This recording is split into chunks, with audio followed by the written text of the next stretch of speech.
Alright, let's get started. Welcome everyone. I hope everyone's going well today. I'll move the mic a little closer. Yeah, today we're continuing with the API implementation on the other modules of NearBeach. So we'll just jump straight into it.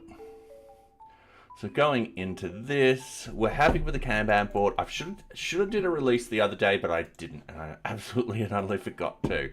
So I do apologize for that. But not a problem. We can do a couple more modules tonight and just do a release. Once again, this will be getting feedback and so forth like that because we're still in version 0. Yeah, so let's jump into it. We're going to open up our views. We're going to open up our API. Turning down the volume just a little bit, API, and we want our, so we've done the Kanban board, we've done the project API. What we're after now is if we're going from the top to bottom, so we've done the Kanban board, we'll do the requirements.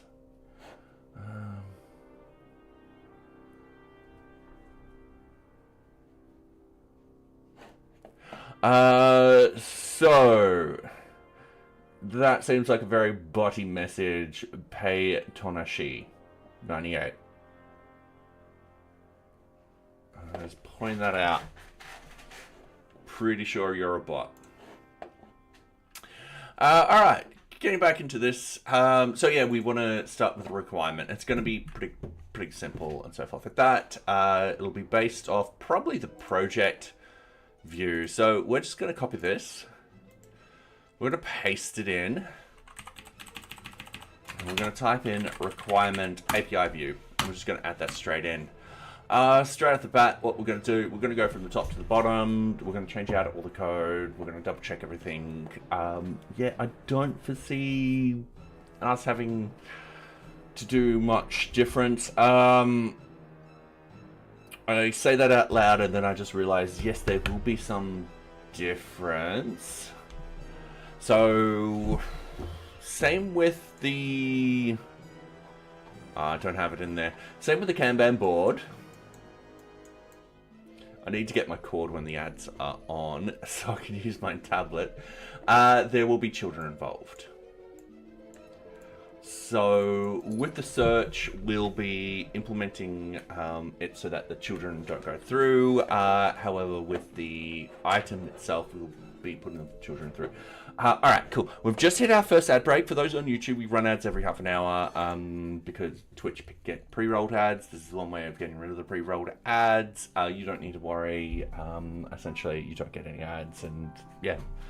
In the meantime, I'm going to quickly run and get my cord for my tablet. I know where it is. Here is Socks. I've had to take off her kimono because she kept tripping up. It is a little too big for her.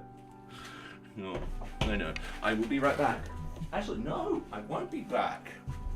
Because I won't have to go anywhere. I just realized I brought it in. And I forgot to plug it in. Sweet. Oh, I will need to put that with my bike.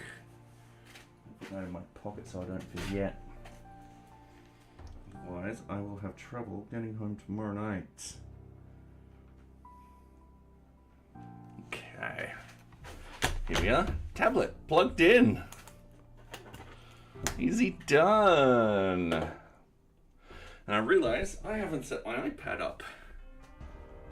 I secondly realized that I don't know where my iPad is.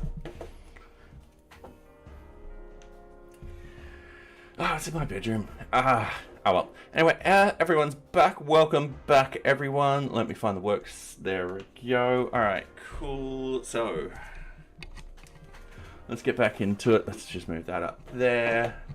Let's just don't sit on this stuff, sweetie. So going into here, let's reset the canvas. So plan of attack.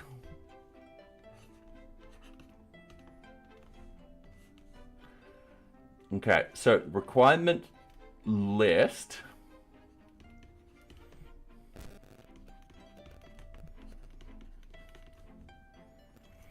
Won't have any children inside it.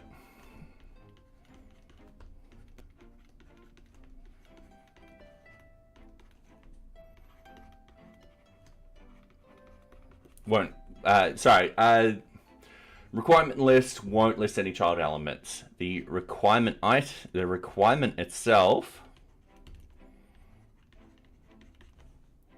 will.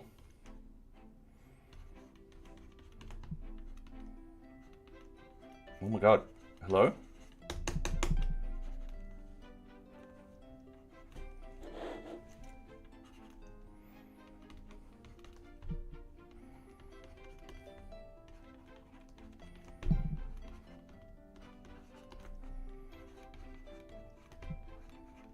Okay. Easy done. So yeah, let's get straight into it. So we've got this requirement API. It's just copied from the projects. We're going to go through it. It contains the basic skeleton of what we need. We do need to make some modifications. That's not going to be a problem.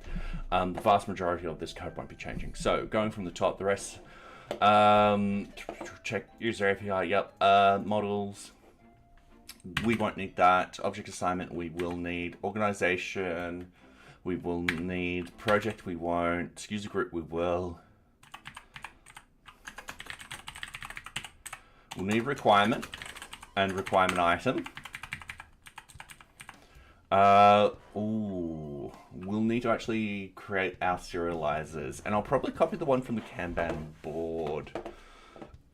So if we go into our serializers, I'm going to be like, all right, cool.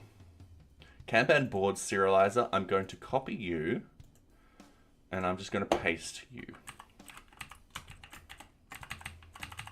And this will be called requirement serializer. We're just going to add it in. We're going to also paste. We're actually going to copy the card one. We're going to paste. This will be requirement item serializer. Because we'll still need to build the serializers for the minor objects. The child objects. In this case, we won't need this. This will then become requirement item. And this will become requirement item. And this will become requirement item serializer. Is archive won't be in there. Date modified, change user is deleted. Stuff we don't need. Alright, cool. So, that one's done. Pretty simple. It took us a couple of seconds. The requirement serializers, we will definitely not have any of the Kanban board stuff.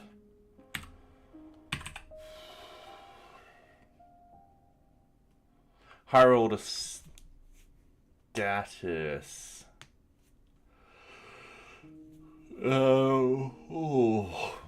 Sorry.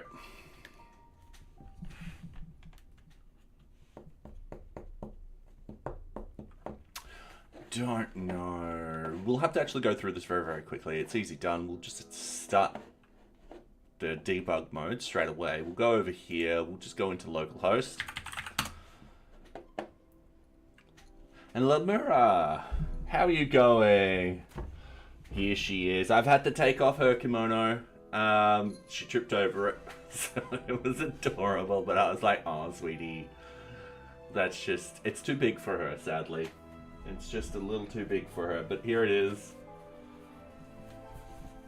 A little kimono. It's got a little bow. Yeah, she always looks angry though. She's like, where's my treats? Huh? I demand treats. Oh, sweetie. And she's like, trying to make me do work. I'll just do this. There we go. She's now center of attention. How are you going, Lamira? Hopefully you're going well. As for the models, we'll need requirement item. We'll need requirement. Don't know about the higher order status at the moment. I think list of requirement statuses. We'll need list of requirement item statuses, I think, and we can get rid of that one. We won't need those items, but we'll need from NearBeach.serializers.requirement item serializer import the requirement item serializer. So I actually moved off camera. I think that's what we need at the moment. If we actually go, I should just jump into Dark Admin. There we go. You good? You forgot that everyone is... Oh, yep. Yeah, because of Easter. Yeah. Yeah, it's been a nice Easter Easter holidays type of thing. So, I didn't realize that we also have this Friday off. In which case we could have, you know, had a nice number of days off. So, yeah. But otherwise, that's fine. I was at 12:15 waiting alone. Oh no, for stand-up. Oh no. I have done that once. So many years ago, it was January, and then it was January the 2nd to be precise. I didn't realize it was a public holiday because Monday the 1st was on a Sunday, so they pushed the public holiday back onto the Monday. So I had gotten up early, I had jumped on my bike, I had ridden into the office, I had logged in, and then come 10 o'clock in the morning with the stand-up, I log in and I get a message from HR being like, it's a public holiday today.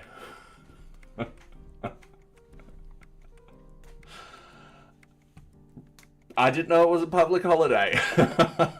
So, yeah. Where was I? Requirements. So, let's just search all. Let's go into a requirement at the moment just to open up what's in there to see what we're processing and so forth like that. Alright, so going over here, we can tell that we've got the requirement status and we've got a requirement type. Alright, cool, easy done. Oh, I'm getting lots of spam tonight. Alright, sweetie. You're getting forced cuddles. Alright. There we go. So yes, we'll need the requirement status. So, oops, don't sit on the mouse. Let's just jump into here. Let's just go through, edit what we need, put in what we need, and so forth like that, and then hope for the best. So we've got the requirement.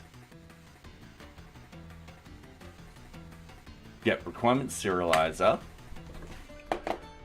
Alright, we've got this one. The column properties, we don't have. Column title.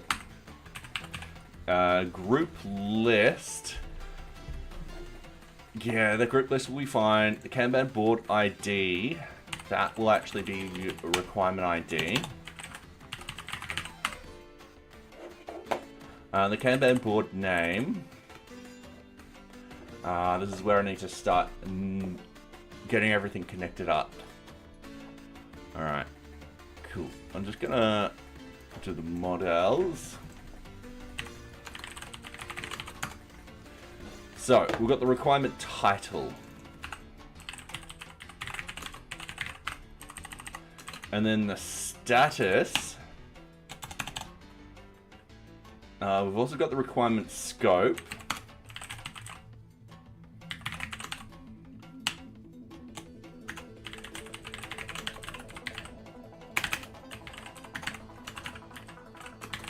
So that will be a character field. We won't have a max length. Required equals true because we definitely need that data. We have requirement type and requirement status. So we'll need requirement type equals. This will be serializers.choice field. And then we'll enter that in a second. Status, requirement status. Oh, nice. And the 18.82. Nice. At least you beat Nightbot. So, yeah. Alright, gonna scroll down for a little bit. what we need is default. Well, we won't actually have default. And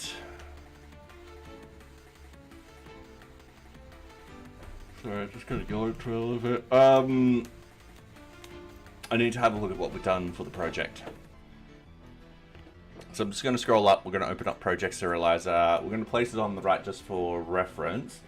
We're going to go project status and project status name. All right.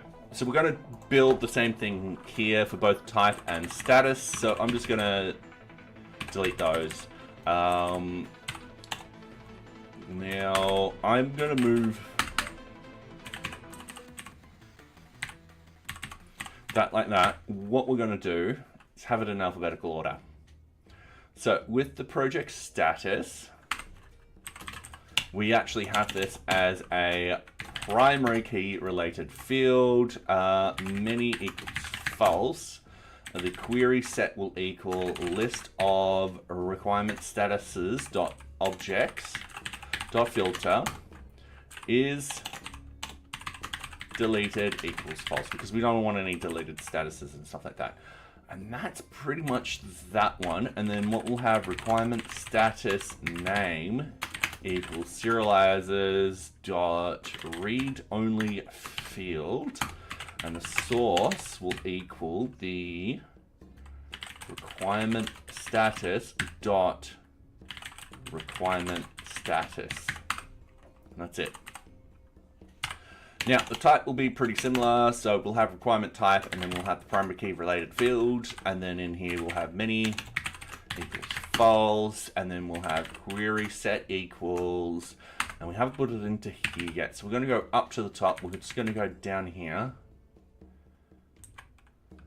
and we're going to go list of requirement type, and we're also going to put in list of requirement item type. I don't know if we'll need those, but we'll figure it out and we'll clean them up if we don't need them. Now that is actually having a problem, because we need to put in objects. Okay, so query set equals list of requirement type dot objects dot filter is deleted equals false. Is done.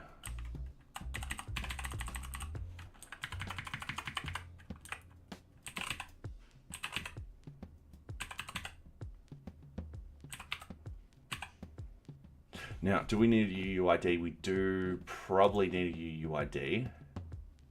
Yeah, we'll still need a UUID. So we've got requirement type, requirement status. We're not dealing with story points at the moment. We're dealing with organization. So we need to go back into here. And now type.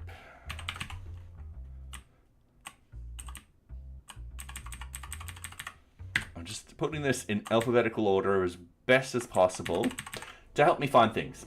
That's all. And Marmick Sunny, how are you? I haven't responded back to your latest message. I'm terribly sorry. I just didn't know how to word it out. Any recommendations that you wanted from me? I'm not the best with React. And the thing is, with React, it is a evolving language. So it's constantly evolving and stuff like that. Sadly, my React knowledge is about 6 months old. But otherwise, it looks, from a quick look at the code, it looks like it's all laid out all correctly and stuff like that. Yeah, I would say keep going with it. Keep building on it. I'm just not the best React dev to ask questions about how it's going and stuff like that. So yeah, but hopefully you're going well. All right, organization ID and organization name. We can grab all of these, so we can yank 10 lines. And element OP. All right, so it'll actually go there. Now we do need organization in here.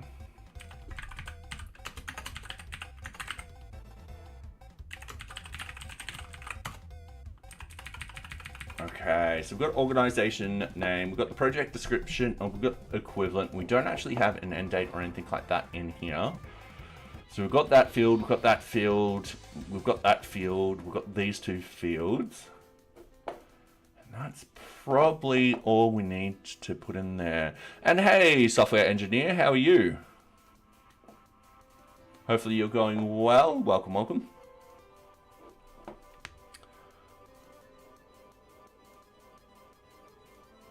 Every day, yes, yes.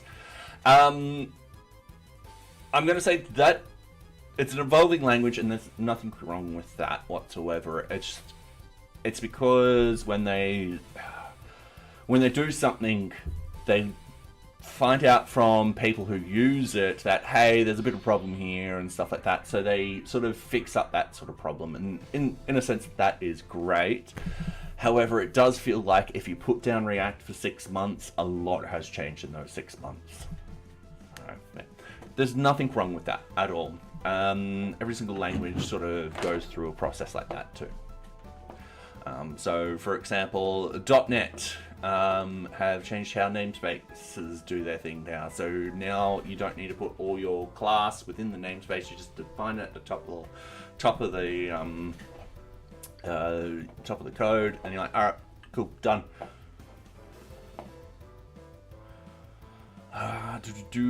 Sorry, I'm getting distracted. We've got all of that. I'm pretty sure I'm happy with all of that. So I'm just going to close that.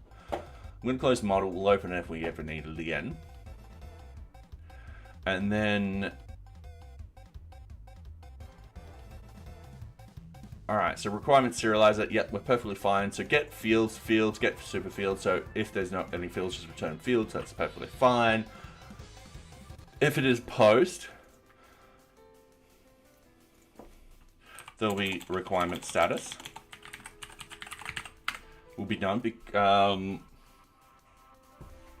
We're going to double check that. Some people still get confused over .NET and .NET Core. Yeah.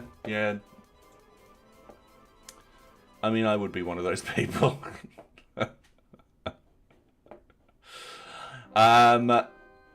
I use Umbraco, which uses .NET 8, I think now.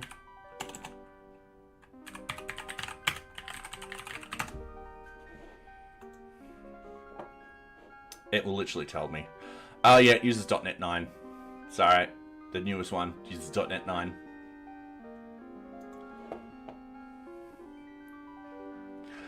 Everything's good here too. Which feature you're working on? All right, so we've gotten feedback for the API. We implemented that feedback for that vertical slice. We're now extending the API to the different modules. So I have a plan of attack. I should paste this link over here. Give me 2 seconds. Sorry, my YouTube's actually on a different computer. No, that's the postmortem.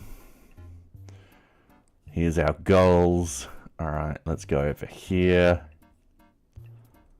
There we go. And thank you very much, Mark Mick. Yeah, .NET 9. Yeah, so we're currently implementing the API for the rest of these. So we've done the Kanban board, we've done the tasks. We're now doing requirements. And then what I want to do from after that will be the requests for change, the sprints, and then organizations and customers. So we started with tasks because they were easy to just do. Because they were very similar to projects, and then we went to Kanban board and we needed to figure out one particular little hurdle, which we did, and now that we've figured out that hurdle, we can do all the rest. So yeah, there is some order in that. It's a bit weird, and I do apologize.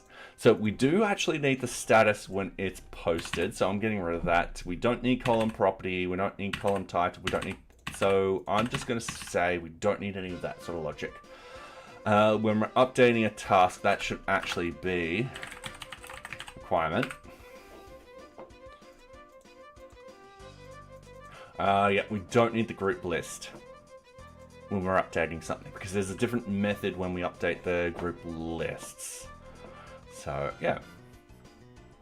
Easy done. Alright. So that should be perfectly fine for the serializer. Now we can go into the API view. And we're just going to go through and make sure... I should, in here, delete stuff I don't need. Oh. Yeah, I need the requirement item serializers. Give me a couple of seconds. I'm just going to see how I've done it over here. So, Kanban card. Okay, 1, 2, 3, 4. All right, so I'm just going to yank 5 lines. And I'm just going to paste them in.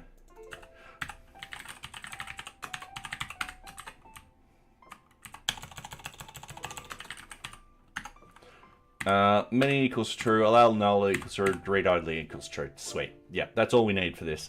So that one's done. Wow, it looks awesome. Keep it up. Thank you very much. I also have a similar project in mind that will be slightly different. Also considering to make it blockchain based. How do you think that would be for storage? I don't know enough about blockchain to talk anything about blockchain. Yeah, just never tweaked any interest in me, sorry. So, yeah, for me, everything's just stored in the database and so forth like that. We soft delete everything, so that way we're not hard deleting anything. Yeah. All right, going back into here, we've got the REST framework. So we're not dealing with those yet, but that's perfectly fine. We will in a minute. We'll get rid of the project serializers, but first we need NearBeach serializers, and then we need the requirement serializer.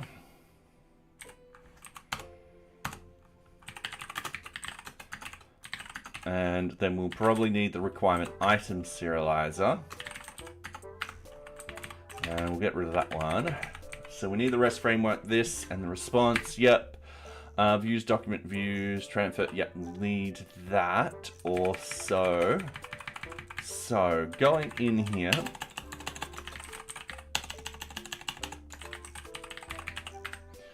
Requirement view set. Yeah, we just need to set this up very quickly. So that will be part of that. The default will be the requirement serializer. So that way, Swagger knows what the serializer will be by default and all that kind of fun stuff. Check API permissions. Now this is for create. Easy done. This will be passing the data through the requirement serializer, which we'll be happy to do. If not serializer is valid, we'll send back a response. No problem at all. There's definitely some interesting technologies there too. Get the progress up. No, all good, all good. I don't mind about distractions and stuff like that. So yeah, I get distracted no matter what.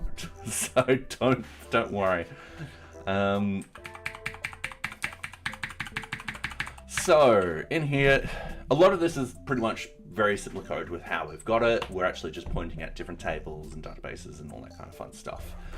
The Pope just died. Is that a distraction? It sucks. Sweetie, I need the mouse.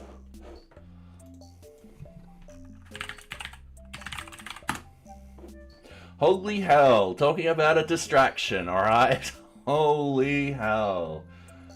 At 88, that's actually a pretty good age. Wow. All right.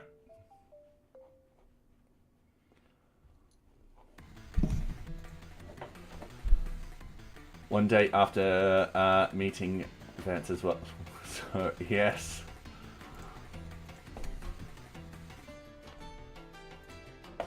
Anyway, I better get back into programming.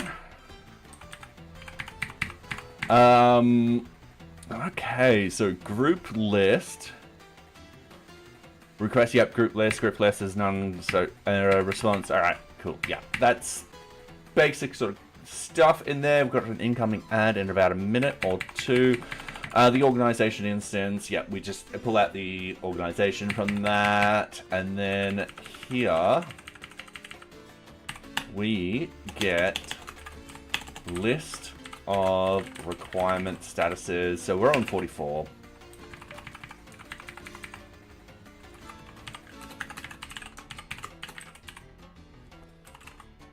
Socks, your butt's in the way.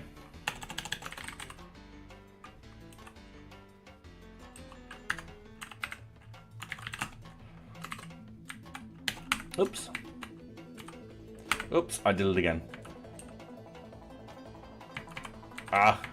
Sorry, I'm still getting all used. Sometimes I miss where I am. There we go, on the keyboard. So list of requirement statuses, gets the objects, filter is deleted files, order by project. Now this will definitely not be correct. That will be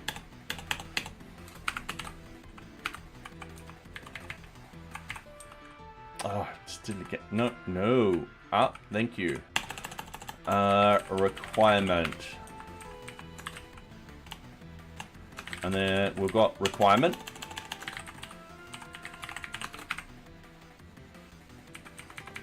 And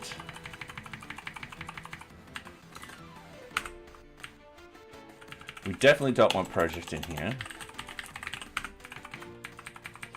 I will have to fix all of this up in a second.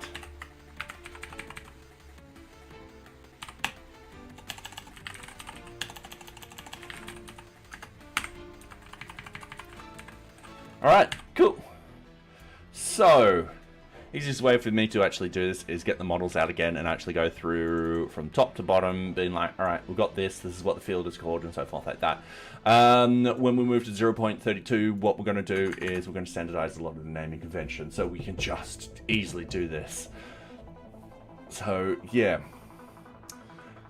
We'll need requirement title equals serializer .data.get, and that will be requirement title.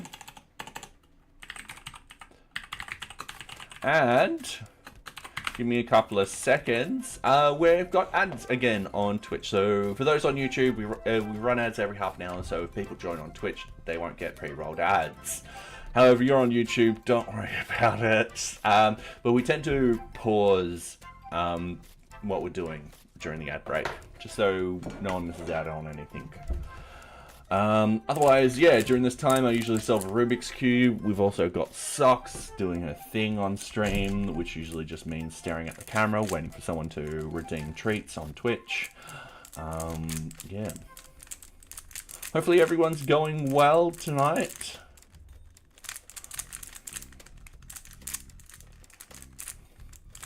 Alright, so this is almost done.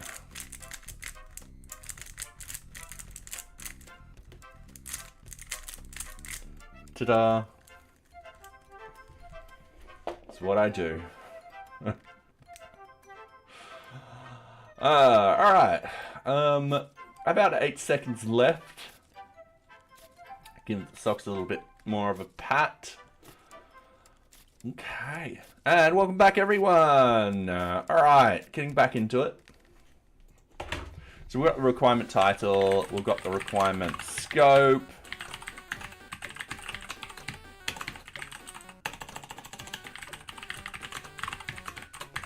Like so.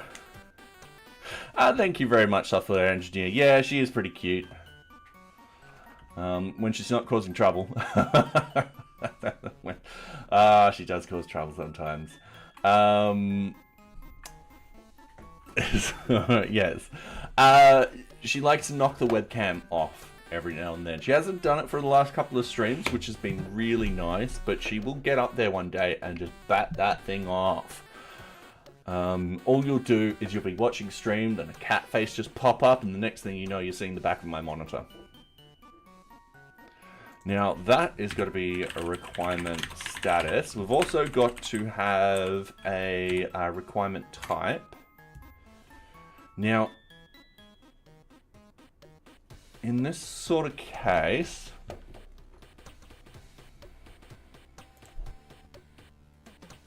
yeah, we're creating a new one.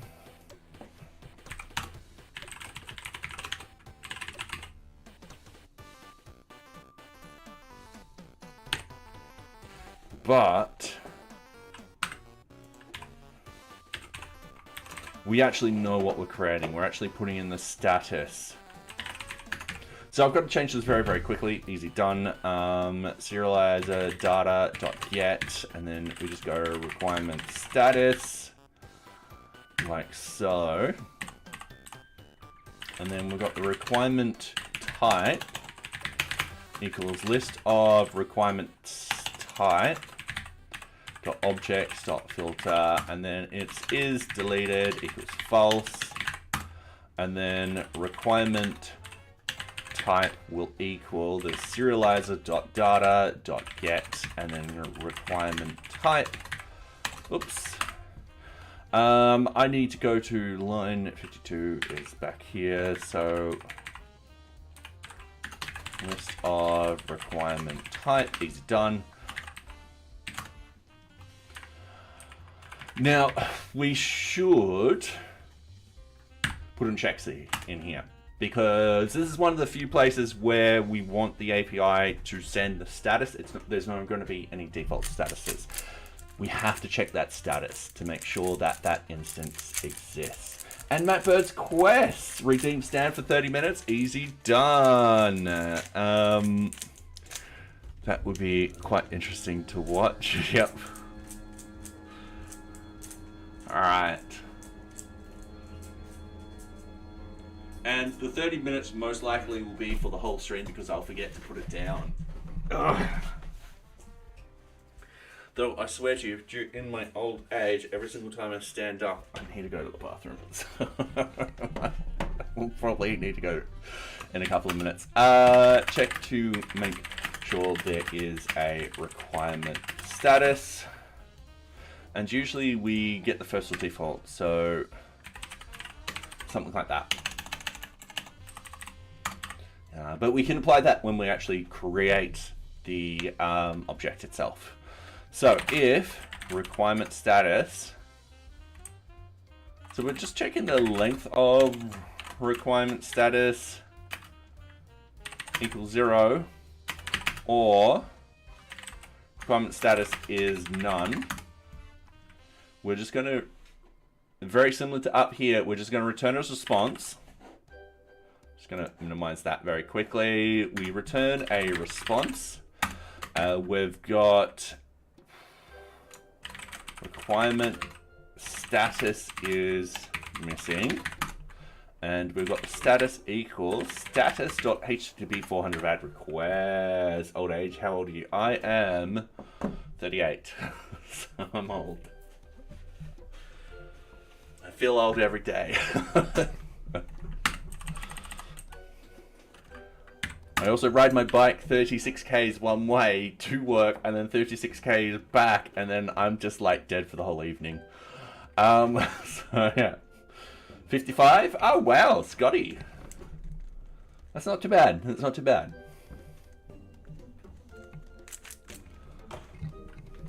Alright. Check to make sure there is a requirement type. So if the length of requirement type equals 0 or requirement type is none, return response. And how are you going, Scotty B? Hopefully you're going well. Response is requirement type is missing. Status equals status.http bad request. Okay.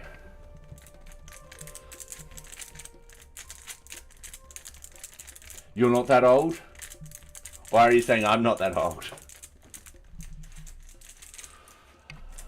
All right, let's create the object. So I'm just going to get rid of these. Oops.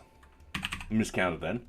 So we've got the title, we've got the scope. We then need the requirement status is going to be the requirement status, and we're just getting the first one. Requirement type is going to be the requirement type, and once again, we just get the first one.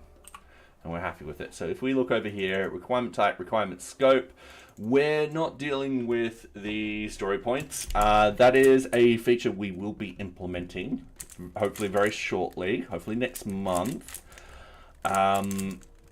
It does need a bit of fleshing out though. This is from the old database, and I'm surprised that it's still in there. You look way younger, probably work out a lot. I do cycle a lot, so yeah. And thank you. You can tell because my hair's migrated to my face. That's how old I am. My feeder tube has been removed. They took it out last... Oh, nice! That is awesome news. So yeah. Because I'm a year older and I'm not that old. Oh, fair enough.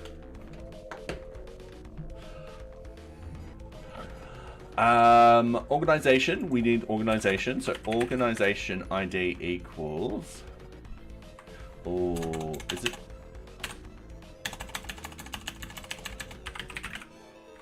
Organization is going to be the organization instance. That's what we want. And so date created, date modified, all that kind of stuff. If I have a look in this one, we've got the change user, we've got the creation user. I think date created, date modified are automatic. Yeah, they auto. That and that. Alright, and that. Alright, sweet. So if we go back to the requirement views, this is all done. So this is all done. We're happy with that. And then we assign a single group into there. Yep, that's perfectly fine. We do that. Now this line will be different. This line will actually be requirement equals requirement submit. I think it's like that. Yeah, yeah. Alright. And then that will save. That's all good. Transfer new upload. Yep, alright. So this will be requirement. This deals with any images that we're uploading.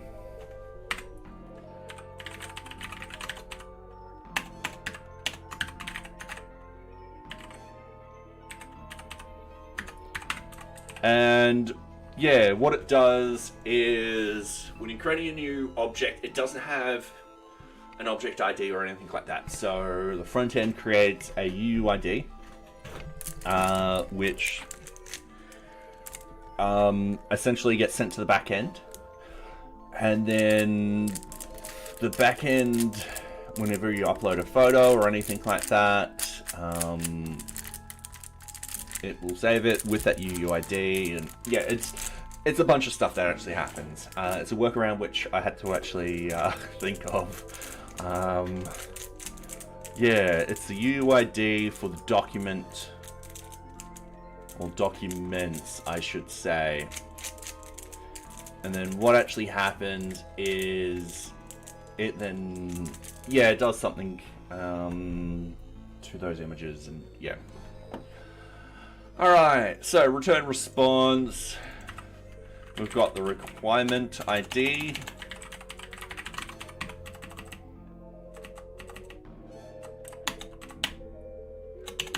So we've got requirement submit dot requirement ID, and then that's created. So we've just done the create for the requirement. Pretty simple. The destroy is going to be very, very simple. I'm just going to go Control V, do that, and go requirement like that, and then just go requirement deleted. Easy done. Not a problem. Then with the lists, we're going to do something again with it. Okay. We still need everything. So the page size, and page. We still need this. This is perfectly fine. Object, assignment, results. So that searches for everything that the user has access to. We'll still need that. However, we'll be basing off, so the project will be requirements. Easy done. I'm just also trying to think with the list, we won't need the child element, so we're ignoring that, much like how we do with the Kanban boards. So with Kanban boards, we won't actually have any list those particular items. Even though the field actually shows, that's something we will probably look at fixing. And the project results, yeah, we'll be changing that. The serializer. All right, this is going to be really quick and easy.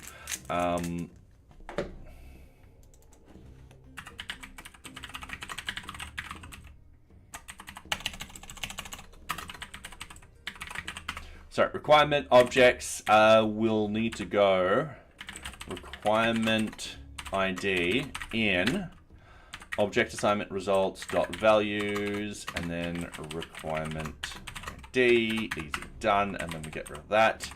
That's perfectly fine. The serializers, that will be perfectly fine. We just need to go requirement serializer. We're passing through the requirement results, and then we send back the data. So yeah, easy, not a problem. And then the check user API permissions, so minimum permissions, yep, that's perfectly fine. Retrieve, once again, we're going to go requirement.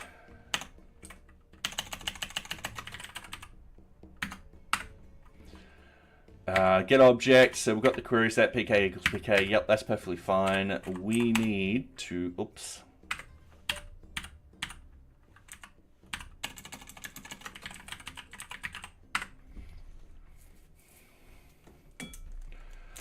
We need to do serializer, requirement, serializer, response. Yep, all right, cool.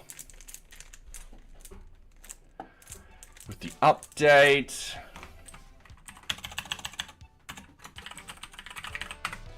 we need requirement serializer. Okay, that's just passing through everything we need. Alright, we need to do the statuses and stuff like that. That's not going to be a problem. So what we need is requirement status instance equals list of requirement status dot objects dot get, and then we've got the requirement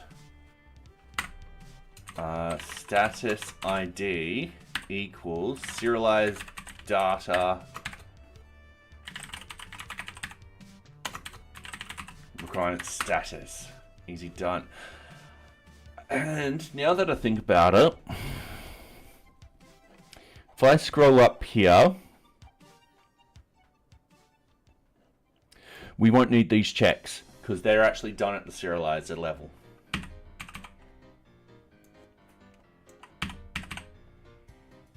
So we've just simplified our code. I was just overthinking it, and easy done. We'll just get rid of it. So going in here, we've got that. We'll also need requirement type instance equals list of requirement types dot objects dot get, and then we've got requirement type equals ID equals serializer dot data and requirement type.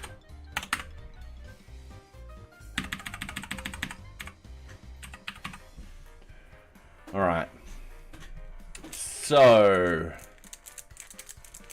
we've got that. We've got that. I'm just having a quick think because I'm like, before we had the first and all that kind of stuff. I'm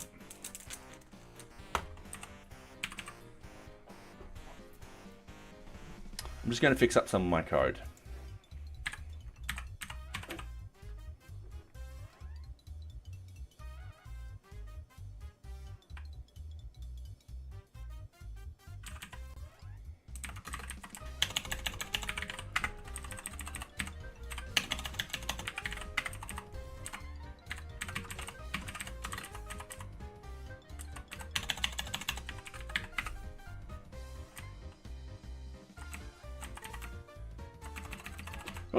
Give me a few more seconds. Just, you know, causing trouble with my code.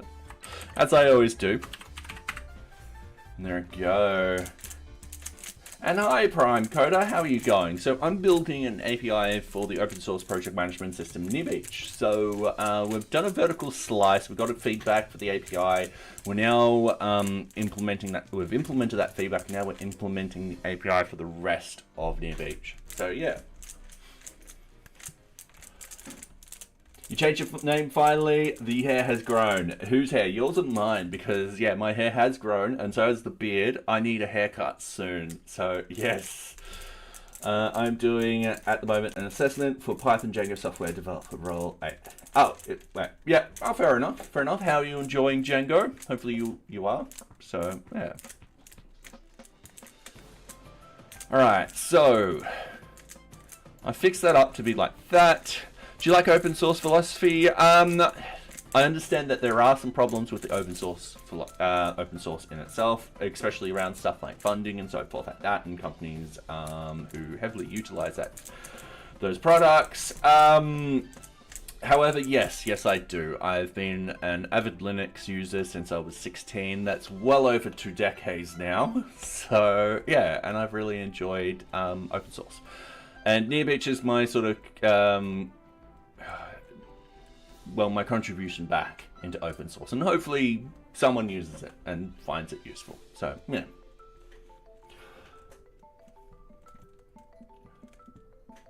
Older, and I'm not that old yet. I'm a year old too. You like Django? Yeah, fair enough. The reason why I picked Django over other sort of frameworks and stuff like that was mainly because I knew Python. And I literally just went Python web framework into here. Django popped up first. I jumped into it and I was like getting started and I was like, hey, tutorial. And within, I think it was 20 minutes, I was like, I can build NearBeach with this. So yeah.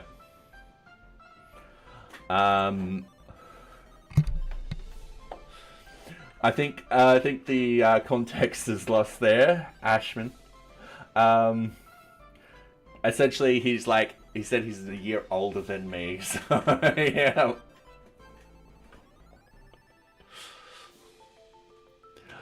With some nice marketing, why not? Yeah, hopefully.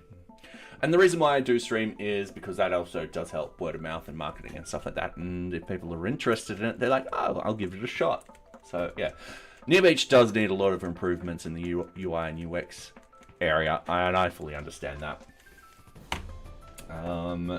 The assignment is making an app that imports a CSV from HTTP auth link and updates every 24 hours from cron job. Oh, fair enough. So are you using Celery for the cron job? Or will the cron job be external? So, for example, on the web server you're hosting it on. Or if it's in Docker, inside Docker, which we also do.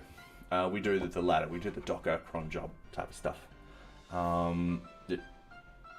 Where you get her profile picture is a freaking meme. What do you mean a meme? You're not sure yet? Any suggestions? Need it to be simple? Oh, good point. Depends where you're hosting it. There's nothing wrong with using Celery. You get it all set up and so forth. That I haven't used Celery myself. The one reason why we went with the way we did was because we kind of want to make people host using Docker. And we're like, well, Docker actually has a cron job functionality in it. And all we're doing is we're hitting a custom command, which we have created. So a user can hit that custom command if they wanted to at any point in time. And that's perfectly fine. So yeah, that's how we're doing it.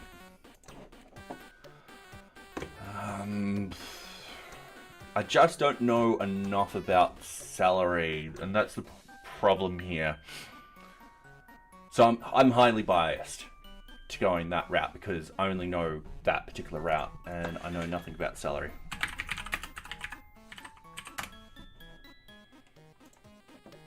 but they do have some really good documentation. So, yeah.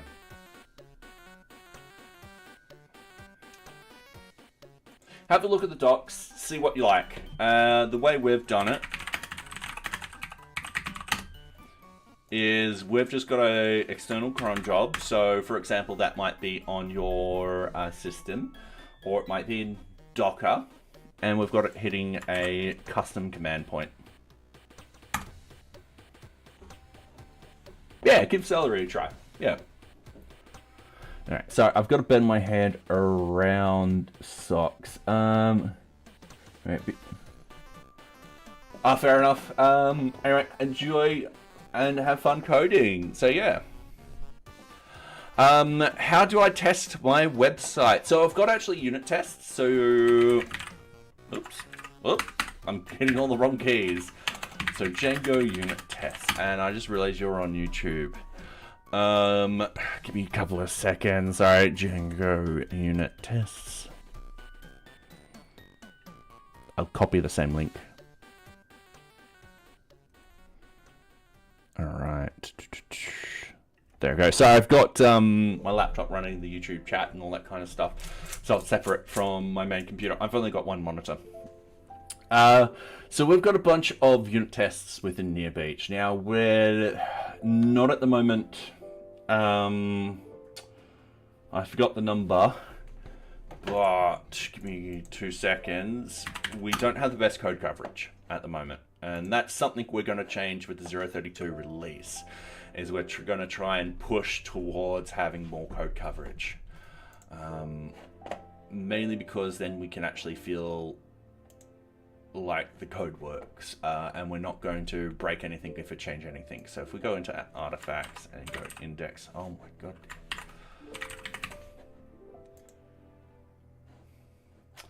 We currently have 62% code coverage. Nowhere near where I want to be. And have a doodle, happy Easter. Hopefully you're going well. Oh, and the Pope dying this week. Oh yeah, that's not. Oh, on Easter. Oh no. No. That distraction before is creating another distraction too. Yes, happy Easter. So I didn't put the two together until just that second. Hopefully you're going well. Alright, where was I? I was in here, I was doing this. So we've got the instances. We're going to update the requirements.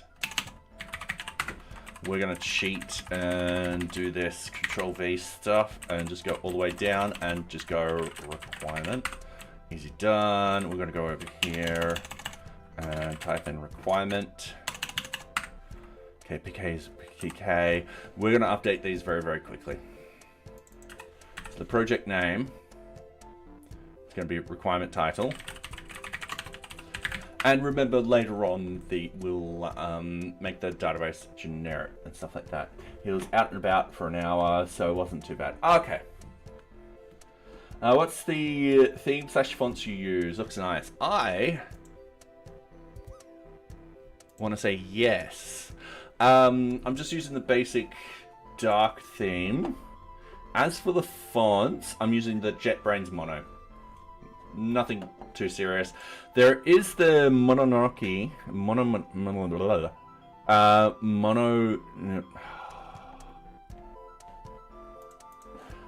excuse me whilst I try and say something.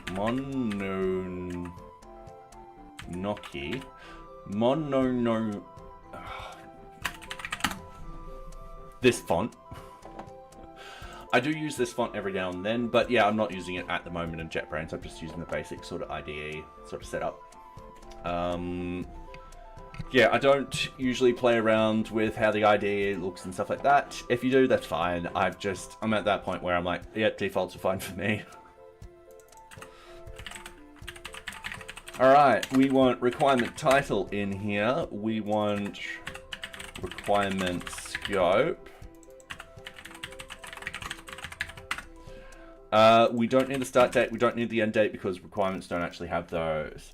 PyCharm, right? Yes, yes. So I get it free because NearBeach is open source. So if we go JetBrains open source license or pricing, so yeah, I get it free.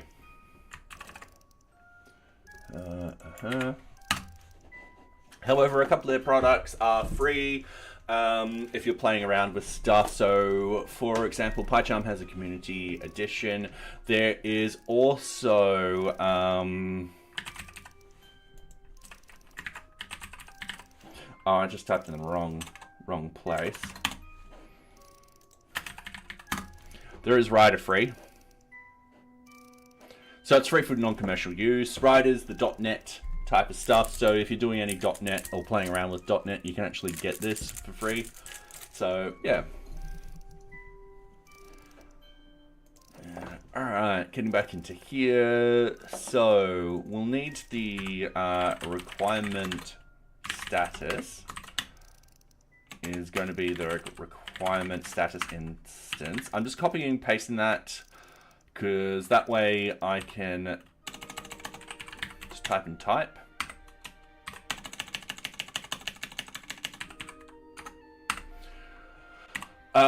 The priority, there's no priority. So going with this title, scope, type, status, we're not dealing with story points at all. Organization doesn't get updated. Date created will not get updated. Date modified will though. So update requirement dot date modified equals. I need to insert datetime.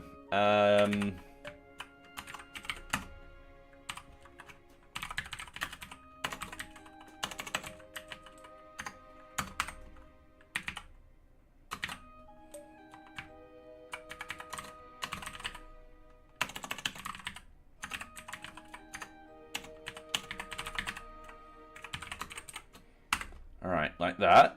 And I realized that there's a bug that I've got to go back and make sure we're updating it. We also need to update the change user. So update requirement.change user equals request.user. We'll need to do that for the project also. So yeah, sorry, Sox's head is in the way for the chat. I need to get myself a second monitor so everything's above me. Yeah, one day when I have enough money. All right, let's just say that. Let me pay off my mortgage. Let me pay off all this. All right.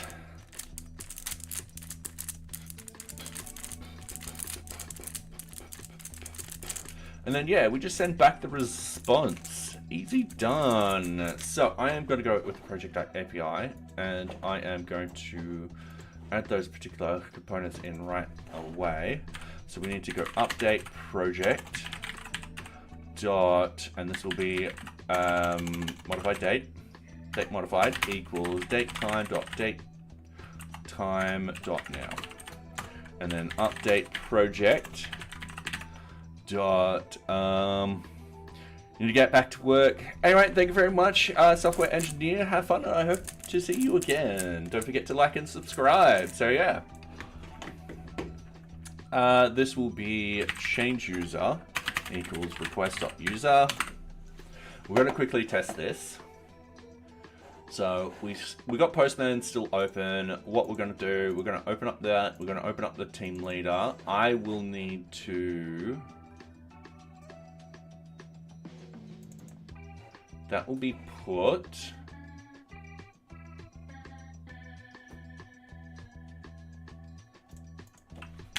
I need to update this to do the correct sort of titles and stuff like that. I need to update the token. Give me a second. This user is not the correct one.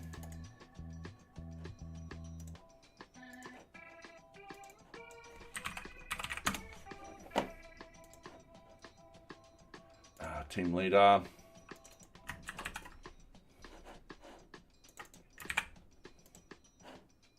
All right, sweet. I just need to make sure that we're updating the correct data.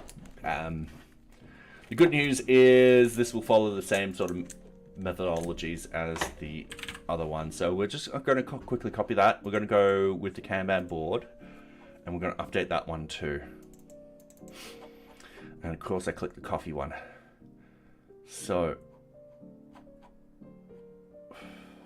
oh, we don't have update on the Kanban board. Oh yeah. All right. There's a reason why we don't have update. It's because all the edit functions and stuff like that actually don't update the board data itself. That's usually set in stone. For example, you don't change the name or stuff like that. So, yeah. All right. Getting distracted with the cube again. Let's go and close the coffee one because we don't need it. Close the coffee board serializer. We don't need it. So we've got the API. We're closing the models. We're kind of done. So if we think about it, we've got our create, we've got our destroy, we've got our list, that's listing everything. We've got our retrieve. We haven't done everything.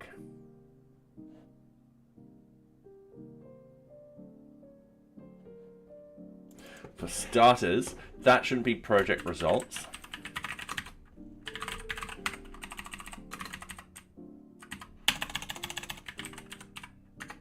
Should be that. We also need to put in the child items in here. And that's not hard. That's pretty easy to do. If we actually have a look at the Kanban board and we go down to the retrieve section. So with the retrieve, we actually have the extra attributes and we just add them in. And it's just going to be like that. So that's what we're going to do here. So we've got this serializer. I'm just going to put this over here just for reference. And then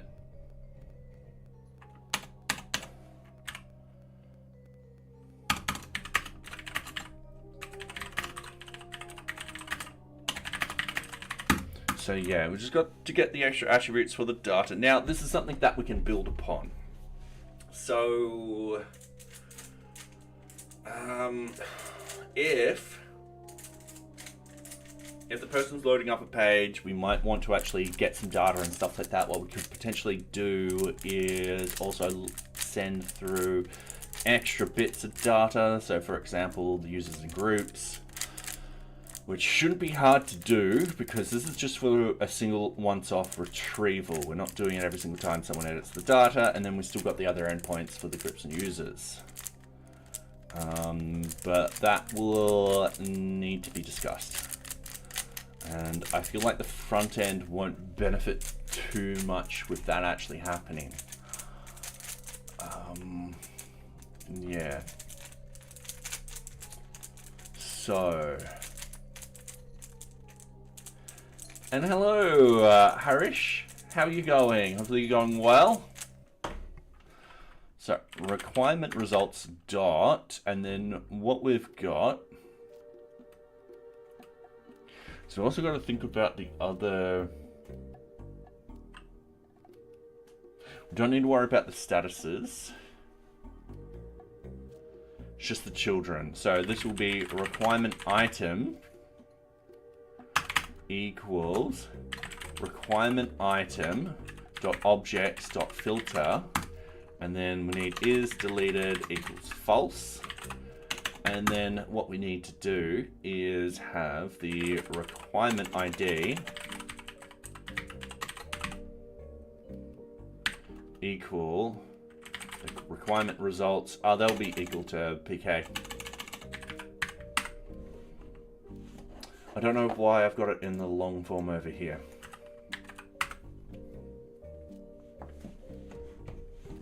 Easy done. So that will grab the information that we want. It will then we're just dealing with those children. We're not dealing with any other children. We don't need to worry about the board result, sorry, the Kanban columns. We don't need to worry about the Kanban levels. There's nothing equivalent of that in the requirements section. So I'm going to say, let's get testing. Let's test this. So let's jump over here. This is going to be very similar to project. So I'm going to duplicate project. We are going to call it requirement. There's nothing under no permissions. There's stuff under this. We are just going to list requirements, team leader. All right, cool.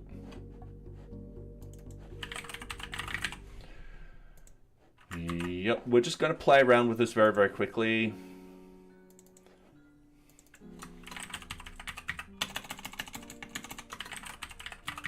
Ah, can't even type.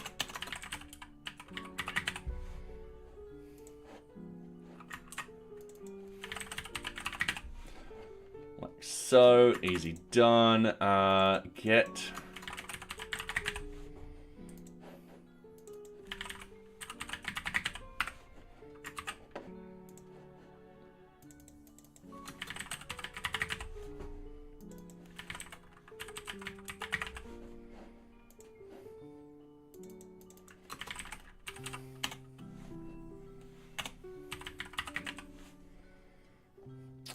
We don't need the copy at the end.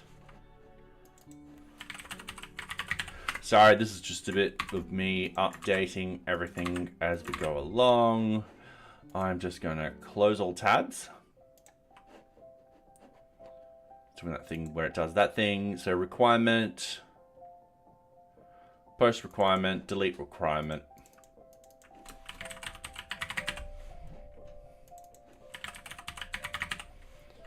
All right, easy done.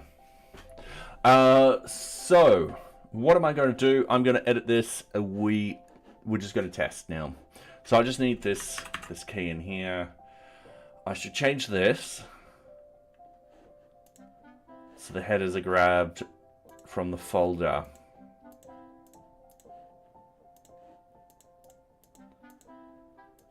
It's fine.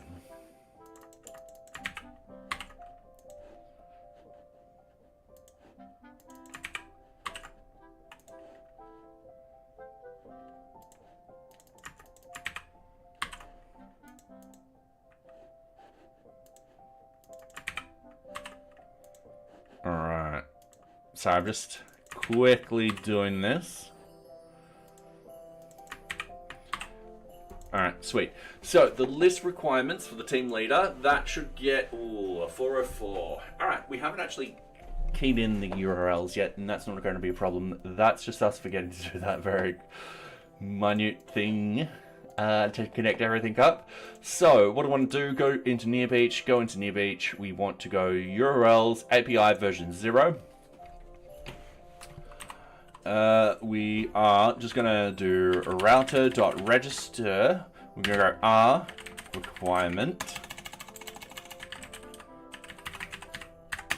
We're then going to do, realize that we actually got to import stuff up here. So we're going to go requirement API view.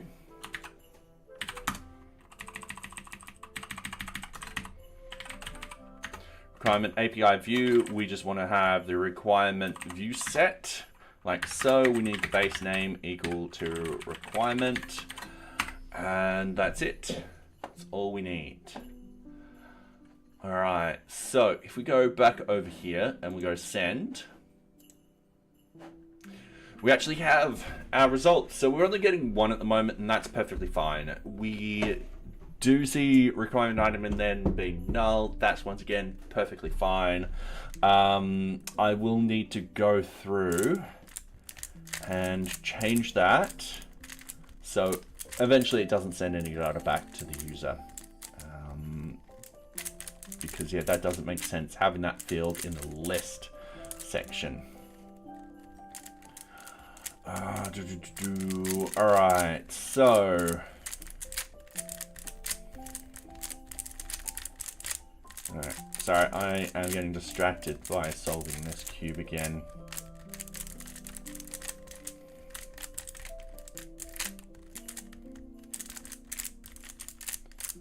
Okay. He's done. Okay. So that one works perfectly fine. This one, we should get a, you do not have permission to perform this action. Sweet. Also, before I forget, I should...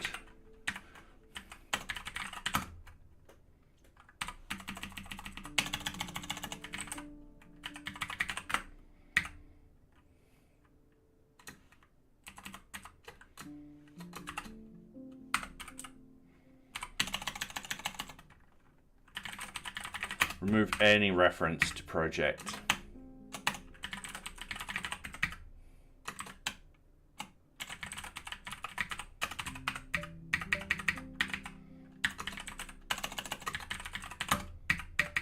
All right, done. It was just in the comments. That's even better.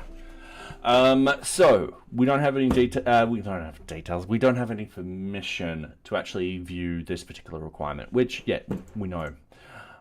With this particular one, we should get some data. Sweet. So we've got the organization D, we've got the organization name, we've got the requirement item list. So it only has one requirement item attached to it, which is fine. That's how the data is. We've got the scope, we've got the status, we've got the status name, we've got the title, and we've got the type. We don't have the type name, do we? No, we don't. All right, so we're gonna have to actually fix that up. We're going to need the type name.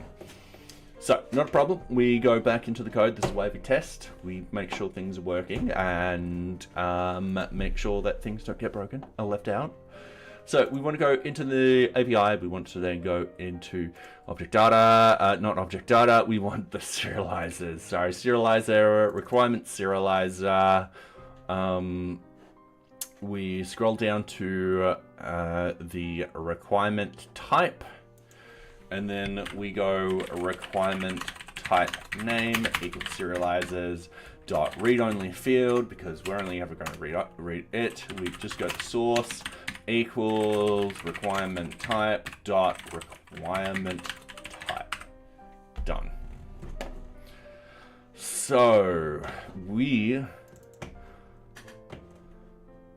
might need to do that with this particular one too, because if memory serves me correctly, if we go into the requirement, so if we list all objects, we just go down into here, go requirement administrator, go down here, requirement item, jump to a requirement item. We do actually have these in here. So I might need to create those for this. That won't be a problem. We'll do that very, very quickly. So I am just double checking one thing very, very quickly. We are, quite a way off for the next ad system. Did I miss an ad break? I'm terribly sorry if I missed an ad break. First time chatter, I want to get into game dev. Is building web game a good start? I don't know much about game development. It depends what you want to do. If you wanted to create games that run in the web browser, sure. If you want to create games that run natively on your PC, Mac, or whatever operating system you're using, there's probably other languages I would use first. So for example, .NET or something like that. And I would just jump straight into it, whether you use an engine or if you wanted to actually create something from scratch because you wanted to learn the whole entire process. So yeah, it honestly depends. I'm just not a game developer. So yeah, what is it called? What roadmap.io, I think. No.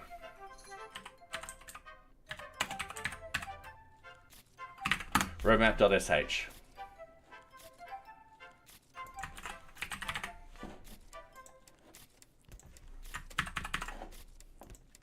Anyway, here's some roadmap that could teach you what to learn first and stuff like that, and what would be sort of the best thing to tackle first. It's just a basic sort of roadmap. Yeah. Oh yeah, game mechanics. Oh, I remember linear algebra, vector, matrix, linear transforms, geometry, affine space. All right, yeah, I remember a lot of that. Euler angle. Ooh. But yeah, that roadmap has articles to a bunch of different places and stuff like that, where you can actually learn a lot of this. So yeah, hopefully that helps. All right. Getting back into testing this API, I'm just going to go send. So we've got the type name in here, perfectly fine. Yeah, I'm looking at this. We've only got the item status and item type. We're going to put that in. Oh, that's okay, Nimbus. And yeah, good luck with it. So yeah, what are you looking to build exactly? Any sort of dream project or something like that? Or did you just want to play around with it, see if you like it, and then invest more time in it? Either one of those answers is perfectly fine.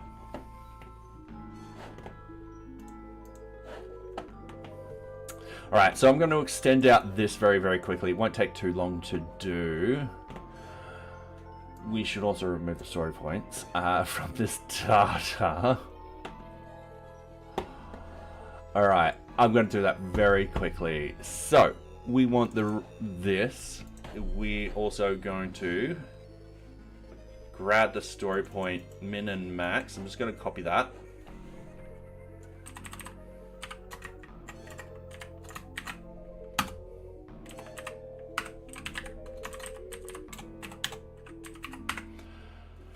So just pasted those in. So what we need is we need the requirement item status name equals serializers dot read only field. The source is literally just going to be a requirement item status dot requirement item status. That's just how the database is built. And then we need the requirement item type name equals serializers dot read only field, and just the source equals requirement item type requirement item type dot requirement item type, and it's done. All right, sweet. So we're just gonna wait a little while for that to reboot. It looks like it just did it really, really quickly. We've got the status name up here and the type name up here. It doesn't go in any order.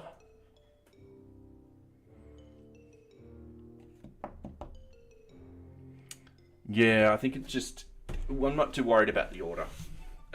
If I was, I wouldn't have exclude. I would be, yeah, not too worried about the order. If I was worried, I would have fields in here instead of exclude, and then name everything out in a particular way. If it does become a problem, then yeah, it's as simple as just doing that. So, yep. All right.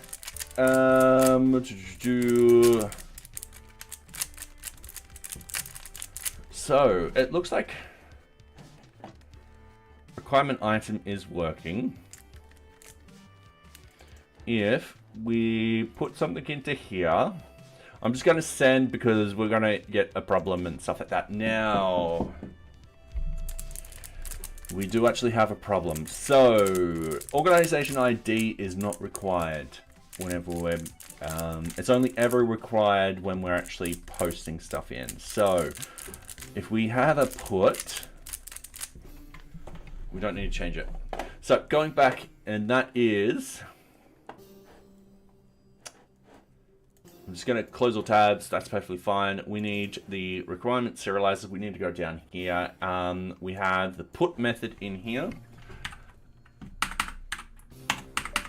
I presto, thank you very much. Fields.pop, and then we got organization, and then replace it with none. All right. So we're just waiting a little while.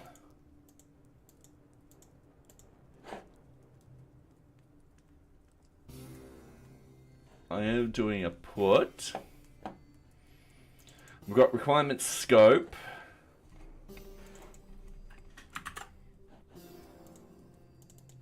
I'm just going to delete these.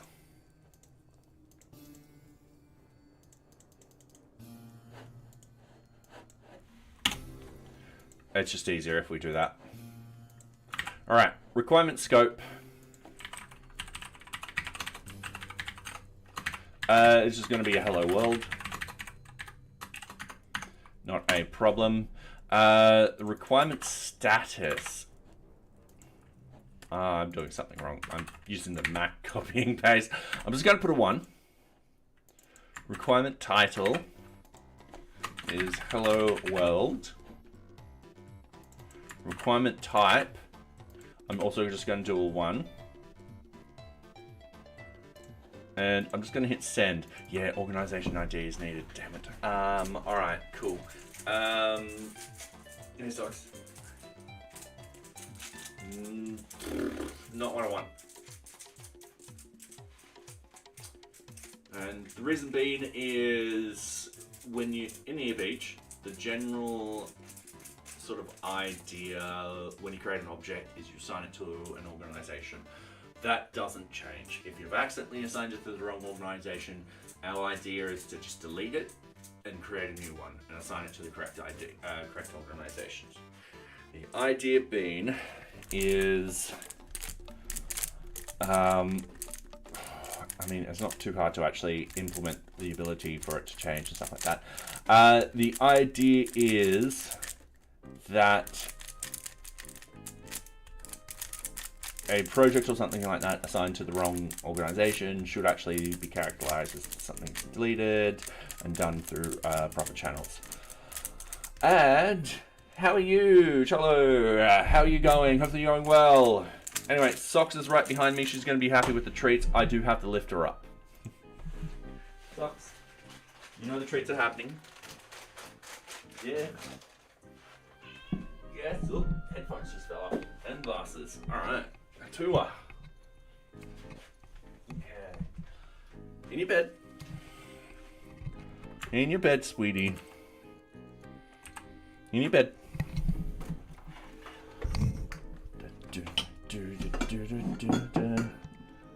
Alright. There she is. Alright, in your bed. In your bed. Stay in your bed. No, don't just spin around and hop out. You know where to go. Alright, these are your last treats. We do have the treats that make you vomit though, but I don't want to give you those. Alright, I will put that full screen. There we go. Look at Socks eat her treats. For those on YouTube, we have redeems on Twitch that sadly YouTube doesn't have. Someone just redeemed the cat treats. So yeah. I just fixed some coffee and a snack. Oh, nice. How are you, Owen? Hopefully you're going well. Right, there's Socks. She was in her kimono before. But here it is. It's a little too big for her. So, yeah.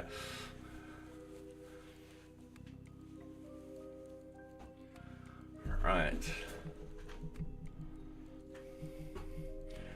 And now she's realized what's the camera. Yeah, she is a lovely cat.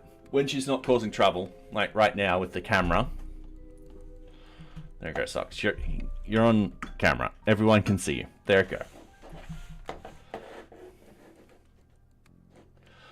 Alright, we've got a bad request. We've got the organization ID. We should be, with requirement serializers, doing something like this. Now, the requirement item serializer, we don't have anything else in there.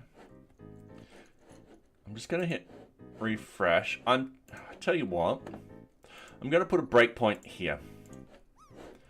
And I'm going to hit refresh. It's going to hit that breakpoint, and we're like, all right, cool. It's hit the breakpoint. We're going forward. We're going here. The method is a put. So go forward. The field's organization. It's organization ID. All right, and no, it's my bad. All right, I'm gonna hit play. We're gonna undo this. We're just gonna go organization ID. Easy done. I've just made a mistake. Oh yes, don't forget to drop everyone on Twitch, ! Drop, followed by your favorite emoji. I'm doing Grumpy Max. I will eventually, hopefully, be able to enable this drop mechanic on YouTube, because that will be pretty cool.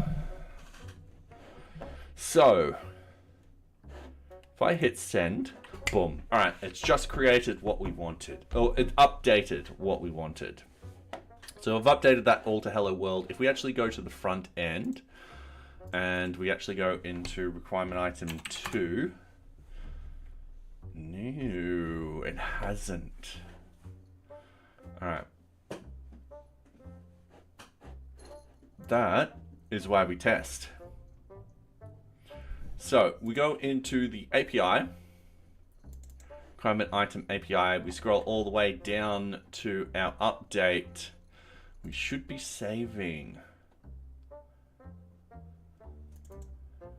Yeah, we should be doing all of this. So I'm just going to put a breakpoint right here.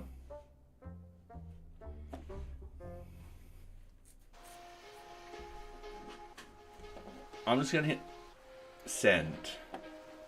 So we're over here. So the PK is a 2.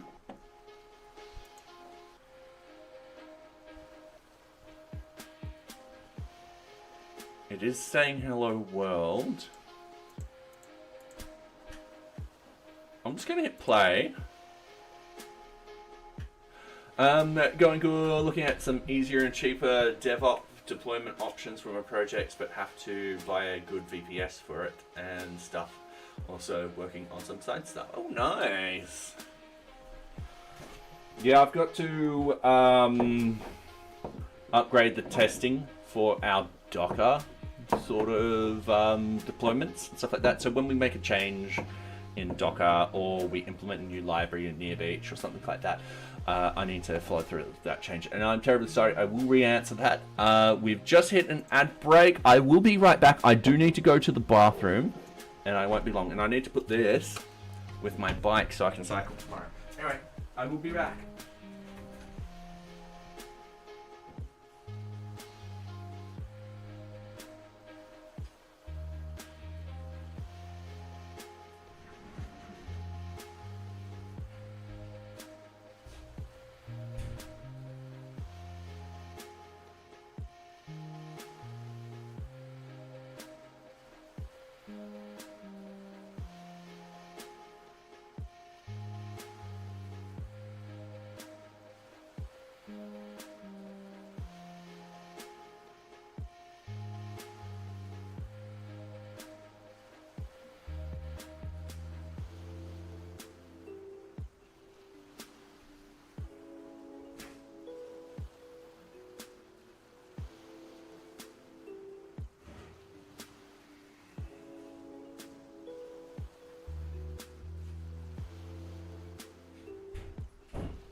Socks is waiting.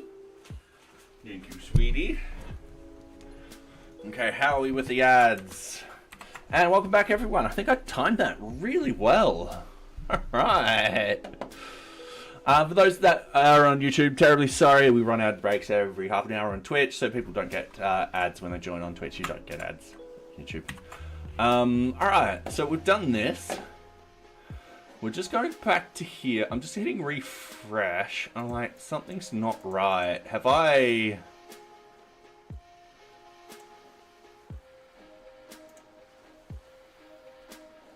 Was I just not... I was on requirement item information. All right, that's what was confusing me.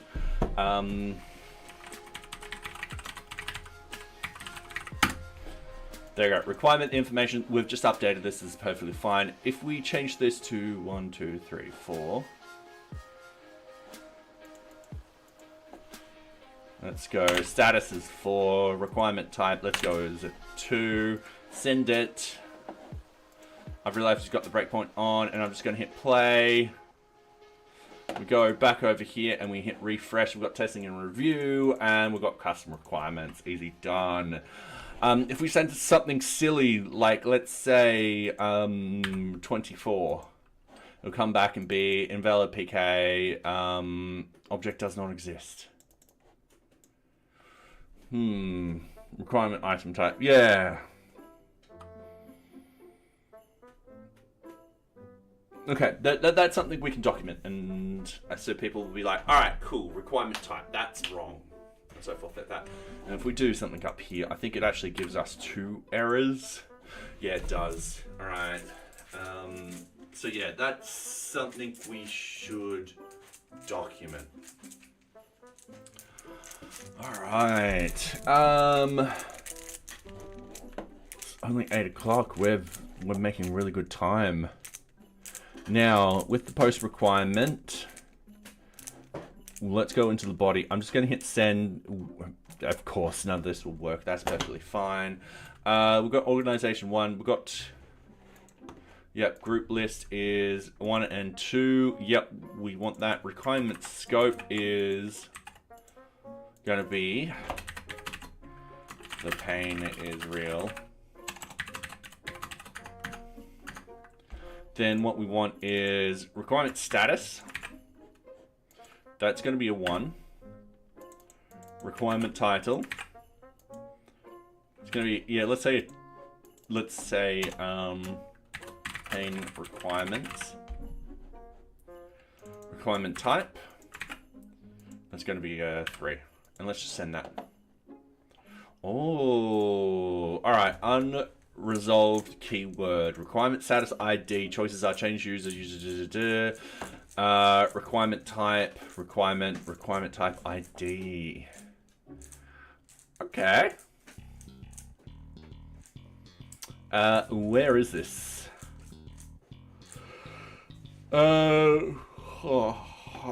Sorry, I'm just yawning. That sounded horrible. I too apologize. Alright, this is the REST frameworks. Yep, we don't want any of that. The REST frameworks, we don't want any of that. REST frameworks, no. We actually, I'm just going to scroll all the way down to the bottom. We're actually reading this error message, by the way, to find the exact line. Instead of doing it breakpoint by breakpoint, we can do it quickly. Alright, so, not in the query. No, let's SQL query. Let's SQL query. I think I've.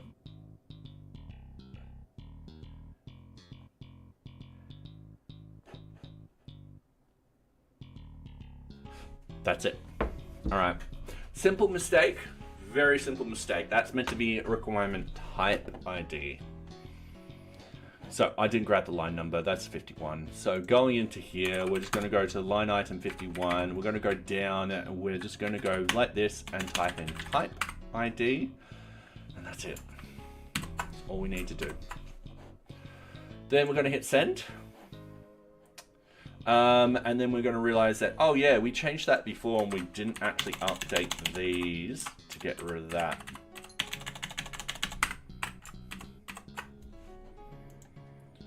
And we're just going to hit send, and it's made it. So requirement 3 is what we want. And they go pain, so it's made it perfectly fine. Everything's working. We're all happy with that. Awesome. This is good. So now we're going to delete number 3. So with this, I'm going to test 17 at the moment. Yep, you do not have permission to. Yep, that's perfectly fine. And then we delete 3. We don't have permission because it doesn't exist. Easy done. Requirement deleted. If we go back into here and we hit refresh, it's a 404. It does not find it. That's perfectly fine. That's what we needed. Okay, cool. I'm happy. So going with this, we've done the Kanban board, we've done requirements, we've done tasks. We've just got these 3/4 left. We're gonna steamroll this by the end of the month. I think we can easily do, yeah, because we don't have much of the month left. We've got 10 days. So we've done the 2 factor, and we just want to get phase 1, sorry, out the door. We won't get to phase 2 this month, but we can do it at the start of next month. And yeah, then we've just got the stuff on the board behind me to do. And then we go into full-on bug mode, bug crunching mode, and document improving, and all that kind of stuff, which is going to be cool. I'm going to enjoy it. All right, going with this. I am just quickly solving this. Cool, done. I'm just going to close all. We're going to have a look at request for change. So request for change is, it's another one like Kanban board where it has child elements, much like requirement items too. And then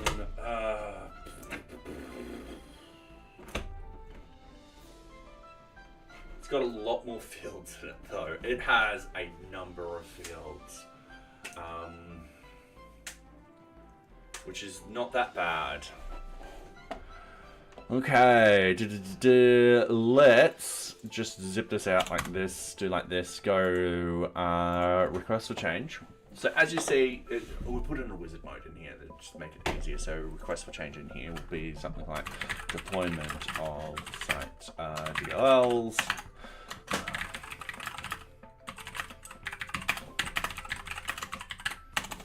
Something like that. All right. All right, those are the details. We're just going to go next. We're just going to go, all right, cool. Request for change, type. This would be a medium, and then you're like, you don't need a version number. The group list will be the QA team. Lead will be team leader. And then you go through the risk.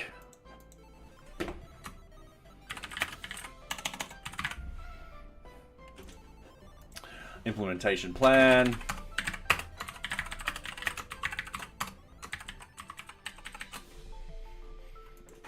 Backup plan before site, before DLLs are copied over, a full site backup is initiated.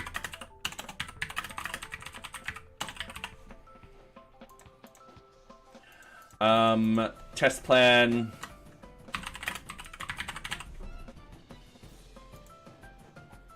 And stuff like that. So it's got a lot of different fields within it. That's not going to be too much of a problem. So for those people who've ever filled out these, yeah, it's a big process. The idea is a good request for change covers a lot of the risks involved. It also sort of outlines how you're going to mitigate these risks, who's responsible for what, and what happens when something just goes wrong. And it does sometimes. And for example, a simple permission setting on something could take down a whole entire site, and at the same time be completely and utterly hard to actually find the cause of. However, what you would do is you'll be like, all right, our test plan is to do this. If something goes wrong and the complete site is down, we refer to backup plan, and then we just have a name or something like that. And that backup plan might be like, in the case of critical site outage, we will restore the backups.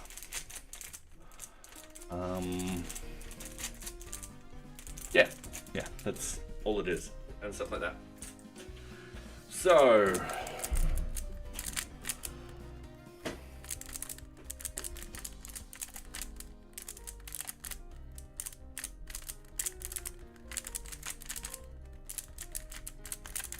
I'm just having a good think.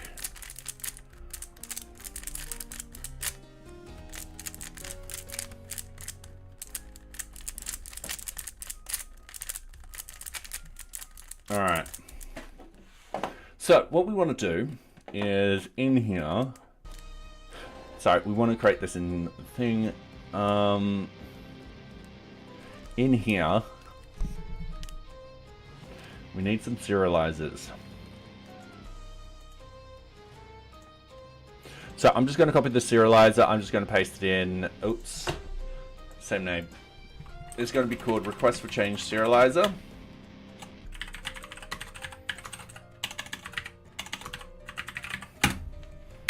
Easy done. It's going to, we're just going to move that out here. Have you played Schedule 1? No, I haven't actually. What type of game is it? Request for change serializer. We are also going to copy this particular one and we're going to paste it in, and we're going to actually call it change task serializer. I know, just double checking that it is called change task. Yes, it is. We're going to add those in. We're going to get rid of those couple of extra lines. We will go through the whole entire process and map these all up. I'm just copying the basics of framework. We're just editing it right now. So, in here, we're going to deal with the change tasks first because it's the lowest sort of required field that we need. We're going to open up the models. We're going to shove them off to the right. Don't worry about the models. We're just having that as a reference. Sorry, I just banged my microphone. So it's a crime/drug goofy animation game that you grow and sell stuff to NPCs around the town. They react in funny ways. Oh, okay. I have not played it. Will it run on Linux? Is the main question. Actually, we can find out. ProtonDB, and then up here, what we want to do is. Oh, okay, Schedule 1. Yep, Platinum. Alright, cool. Yep, it works. It is getting a lot better, which is awesome. So yeah, native, mountain blade, gold. Alright, that's okay. Forest. That's okay. Gold. Native, Subnautica, gold, bronze. Alright, yeah, that's bad. Platinum. Ooh. Ooh.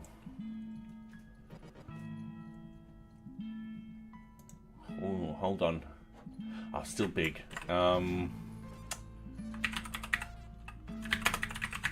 Excuse me. I am getting distracted. This is the big distraction. Just a...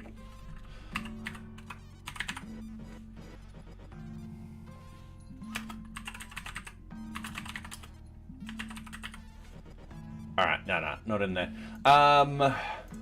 But yeah, the gaming on Linux has come leaps and bounds. So I remember, I think it was 2012 or something like that. It was quite early on. I missed out on the first round of closed betas for the Steam on Linux, but I got the second round, and I just remember being really excited that day and wanting to get home as fast as possible to get it all set up and installed, and it was exciting. So yeah. Not many games though. Very, very few games on it. Heard that they're working on a Linux OS mainly for game stuff.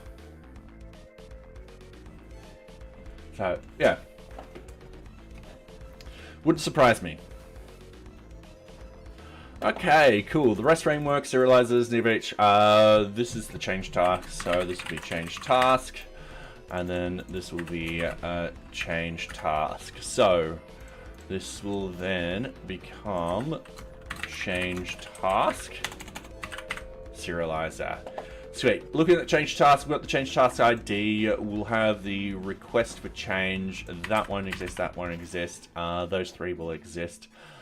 So yeah, we'll still need that. The Proton is.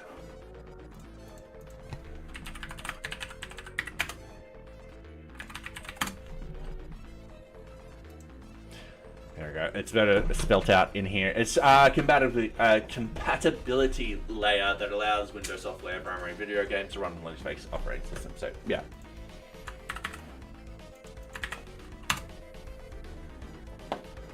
But yeah, I remember when this came out and stuff like that. So yeah.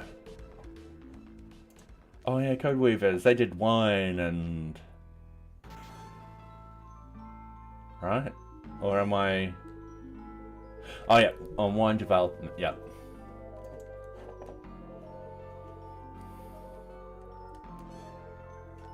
Yeah. Yeah, so that's what I use to run games on my Linux machine. So the machine you're actually seeing right now, this is also, I play games on this. So, yeah.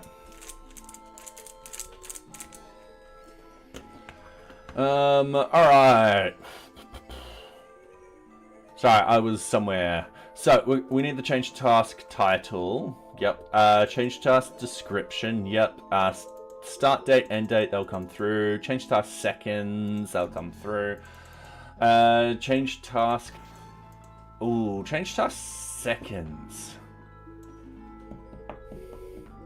That is going to be a read-only field.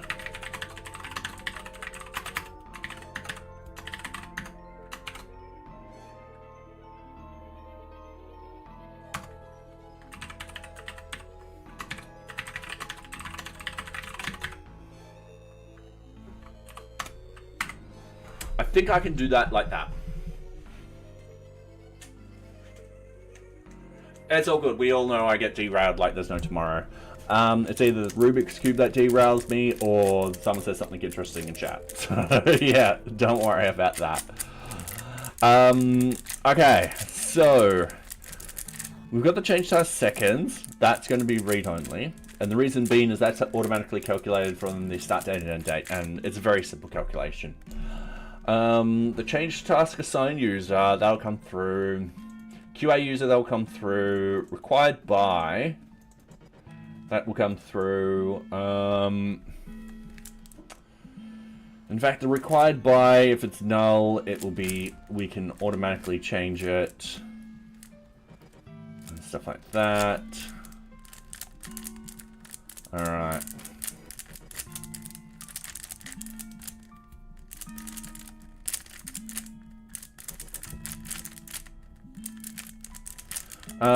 Is town time, that will come through. This is a boolean. Date created, date modified, date change user, those are all automated. We don't want the user changing anything of that. Creation user. Ooh, alright. We'll need to exclude that.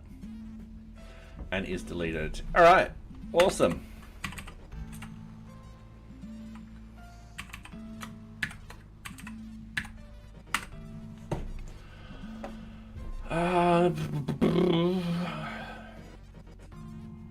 I'm pretty sure that's all we need. Just having a good think. Give me a couple of seconds. I think that's all we need. So for the request for change, what we need down here is from NearBeach.serializers. Change task serializer, change task serializer. That's what we need, and we then need to get rid of it. Sorry, I had cap locks on. So we're happy with that. We don't need requirement type. What we need is up here is change task, most likely, and we need request for change. Pretty sure. Very sure. 2% sure. Okay. So we've got the request for change serializer. So the group list. So this is part of the serializer. So the group list serializer program key, that won't change. The organization ID, we don't actually have organization ID in here. So that one is gone. We then remove it from up there. Organization name we won't need. And this is where we go request for change in the models file.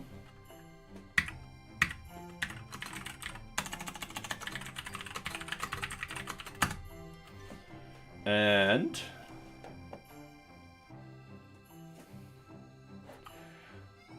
This is where we do something different.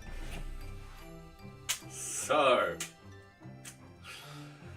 due to the fact that request for change is rather large, when we add on implementation start date and stuff like that, we get really long field names, and that is not what we wanted. So we changed that to RFC. So the next couple of fields will all be RFC as following that. And Jamie Callis, sorry, how are you going? I am going good. Thank you very much. So yeah, we're just implementing an API for NearBeach. Well, we're extending it out. It's been implemented in a vertical slice. We're now putting it all over NearBeach as fast as possible. So yeah. All right, so we've got a group list. We've got a requirement ID.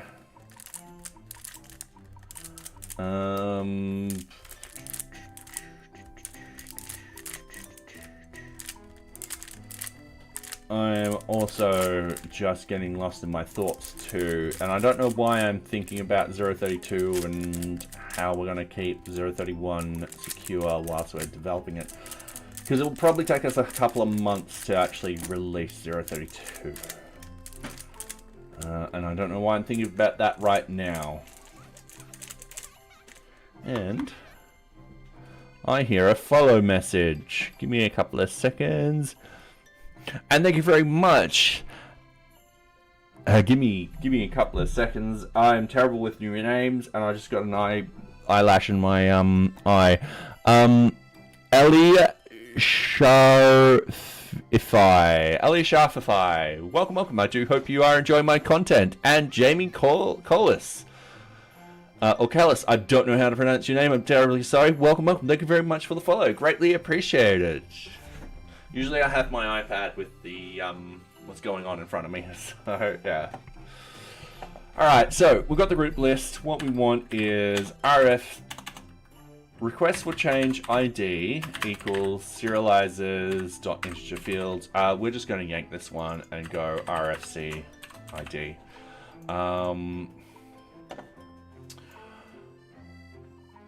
We won't need that at the moment. We'll need RFC title,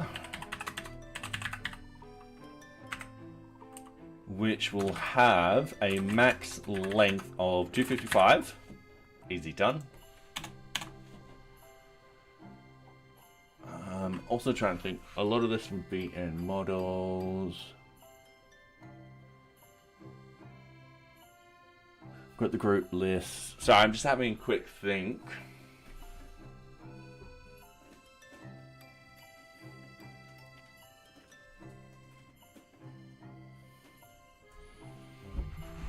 Then I just need to exclude a couple of files and stuff like that, and then pop out the rest.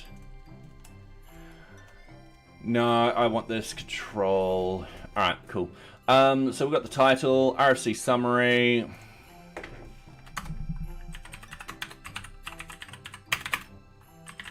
So serializers, character field, required equals true. Alright, easy done. We've got, I'm just gonna delete that one. We have the change task. So change task equals, and how did we do it with the Kanban board and all that kind of stuff again? I've absolutely and utterly forgotten.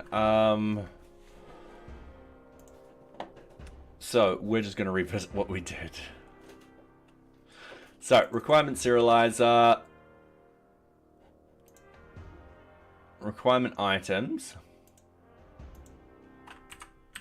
We just did it like that. All right, cool. So that would be change task serializer. We do it something like that. We do like that, and then we go like that. All right, easy done. Title, RFC summary. All right, so RFC type.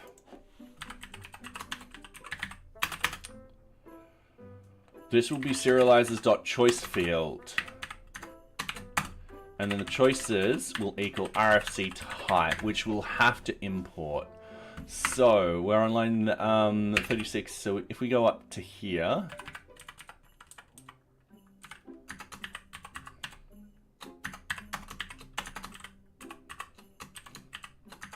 We're just importing them all because we're going to be using them all. Now, that being said, I think I'm going to save myself some time.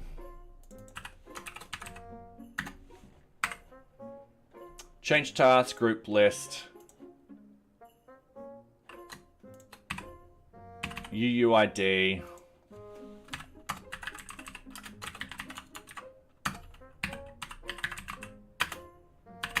Fields. No, actually, sorry, it'll be model equals request for change, and then exclude equals, and then going down on here,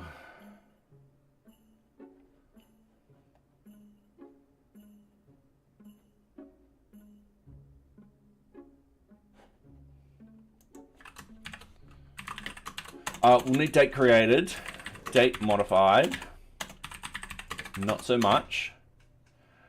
Change user, actually date modified, yeah, no, it'll be fine. Change user, creation user, and then is deleted. Actually, date modified we'll probably need. We just need those three. And I think that's pretty much it. So we're going from 29 to so that will be 37, so 8.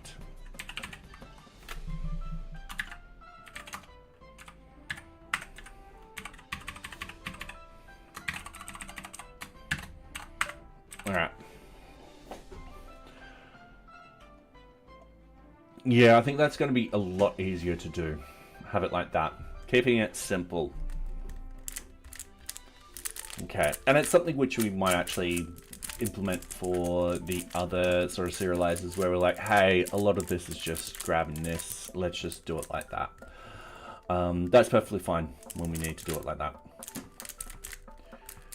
Alright, so playing with this, I am just going to be like, so in particular cases where we've got the get fields, organization ID we don't need for the put, same with the group list. So when we're actually changing stuff, there's going to be a lot of stuff we don't need for the puts. So we only need this, this, this, this, and this.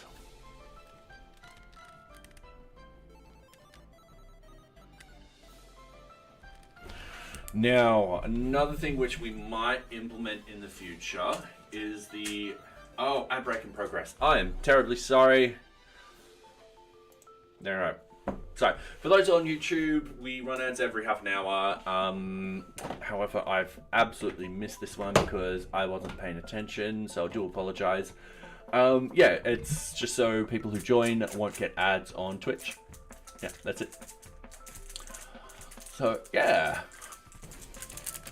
During these ads, we just play with the Rubik's or something like that, or talk. Okay, and what's the time? It is 8:30. I feel like I've been going for longer. I don't know why I was thinking it was going to be 9:30 or something like that. But no, it's 8:30. I've only been 2 hours. All right, we've just passed the 2-hour mark. Yeah. Anyway, we should be back any second now. Welcome back, everyone. All right, cool. Jump back into it. So with the get fields, there's going to be a lot that pops out. So, so the admin, we should have a update there, date time, or we do have a release date that is modified.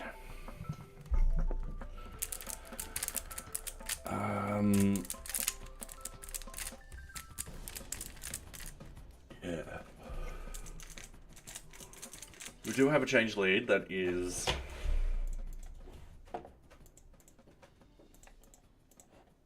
done like that, and we should intentionally... Alright, there is a reason why we've got the dates like this, and there is something which I've been mulling over for a little while at the moment, is... Reason being is, and it has to deal with the run sheet. So, in the run sheet, we would have specific times and stuff like that when we start and so forth. That these get modified because of the run sheet. So if I go in here and I go new start time. So we've got the 5th of the 5th on here for May. I'm going to go to the 31st of May. I'm going to confirm that. That's going to change that up here. We're going to bump the 10 to, let's say, 11 o'clock and confirm. I'm actually going to say backup database and site code.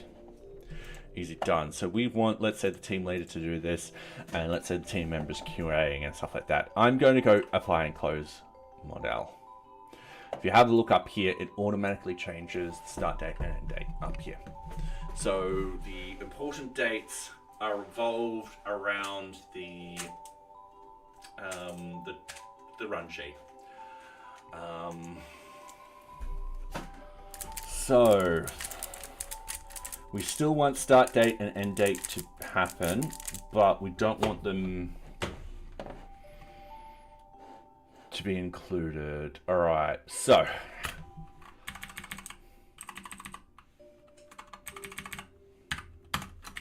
creating a new request for change. I will update this to request for change.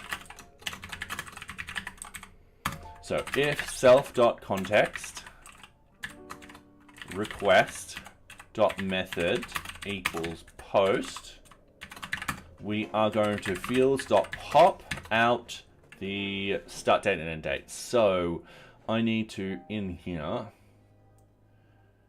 go up and go RFC implementation start date,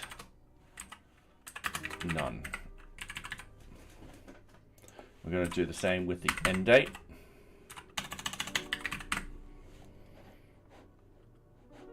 The receive date looks like we do actually update it no matter what.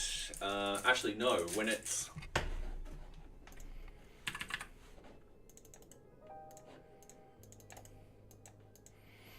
not when we post it. So I'm just going to go into here. We've got the title, summary, cool. We've got the request for change type. Yep, group lists. We've got the lead. We've got these values. Those are there. And Chris, how are you going? How's your night been? How's your Sunday? So, yeah. Any games you were playing today? Going well, needed some sleep though. Oh, fair enough. Fair enough. I fully understand. Oh yes. I just looked, yes. I just did the, I think I did the time correctly in my head. Alright, yep. I leveled a second last epoch character. Oh, nice. 3:40 AM, yep. That'd be late. So, yeah. Alright, thank you very much for the raid. I understand if you need a raid and run, especially looking at that time. So, yeah. Anyway, thank you very much. Greatly appreciated. Thank you. So, and enjoy your sleep. So, yeah. Alright, getting back into this. Oh, and... oh, hold on. And thank you very much for subscribing. So, yeah, greatly appreciated. And I'll just change that to that. Alright. For those that have joined, what we're doing is we're implementing an API for NearBeach. Well, we've implemented a vertical slice in the past. We got some feedback, we applied that feedback, and now we're implementing it for the rest of NearBeach. So no longer will be just a vertical slice. What we're doing at the moment is implementing it for the requests for changes. Earlier tonight we did the requirement, so we've done the Kanban board API, the requirement task, and we're up to the request for change. So yeah, hopefully once we get all of these done, which we should do by the end of this month, we can start the second phase, which is dealing with the child elements of the Kanban. For example, the Kanban cards, requirement items, and change tasks. So, yeah. Getting back into this. So we'll need the title summary. So we'll only have 1, 2, 3, 4, 5 fields, and that should be fine. This will be done probably with a different endpoint. Mainly because that's how we tackled it there. Alright, let's get back into this. So I'm just going from the top down. We won't need the ID. That's only a read-only anyway. We've marked that as a read-only ID anyway. So, I mean, going up here, the start date and end date, they're going to be read-only anyway, because the user won't be updating those. That's automatically calculated. So I am going to go up here. I'm going to delete it from here, because it's just going to be easier up here. So there it goes. So RFC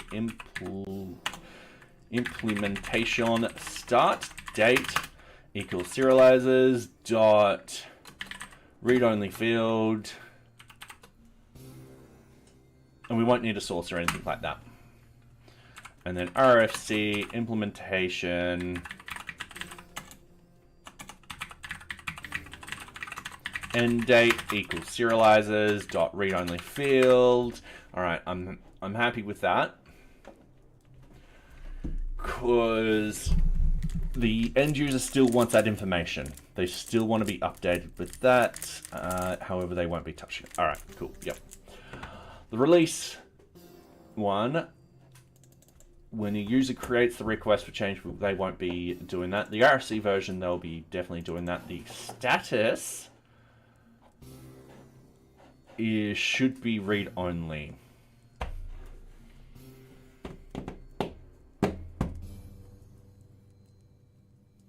I'm just having a think of this. This is one of those sort of special cases. For the request for change, what actually happens is you put it in draft, and then a user submits it. So when they submit it, that's where the backend actually does the update itself. So no status is passed from the front end. It's all done at the back end. So this is another field that will be only read-only. So RFC status equals serializers dot read-only field. Easy done. We're all happy with that. The lead will be updated. That does come through when you create it. The priority comes through when you create it. Yes, you do. The risk impact comes when you create it. The risk and impact analysis comes through. The implementation plan comes through. The backup plan comes through. The test plan comes through. The date created doesn't, but we are excluding that.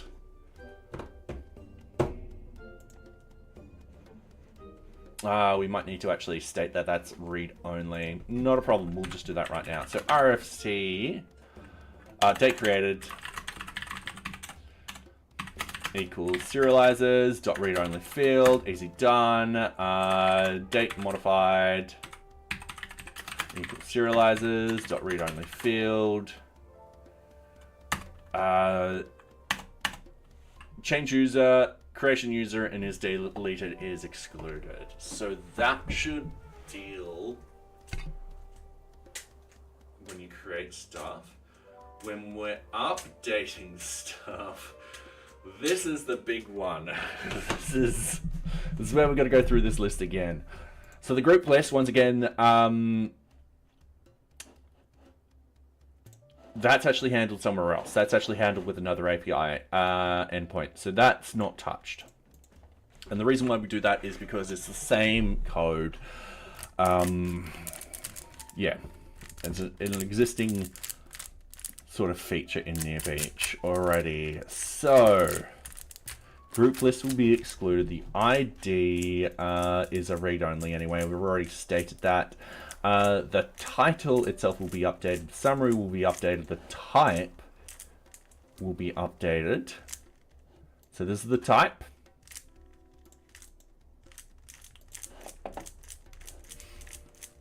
The start date, end date, we've already stated a read-only. The release date, that will be updated. The version number will be updated. The status, we've already excluded that as a read-only. The lead, we won't be putting that through. So grabbing this, we're going to do this. We're just going to go over here. We're just going to remove this and go RFC lead. Easy done. The priority,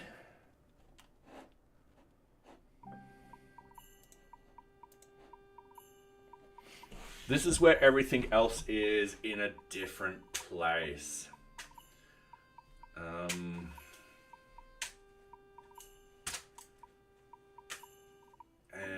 So what will actually happen is we'll end up having smaller little serializers just to handle these tiny sort of sections. Sorry,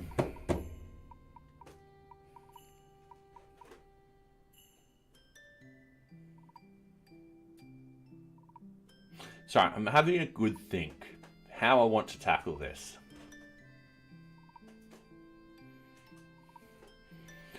Because if I tackle this correctly, we can drastically change how this works. So a user could type in something here and it won't say update risks, it'll be just update.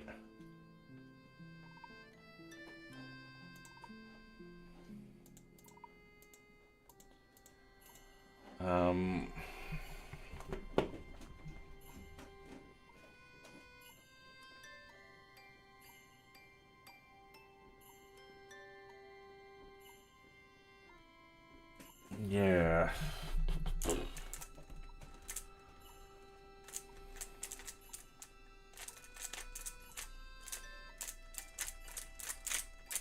Sorry, I'm just giving it a really, really good think.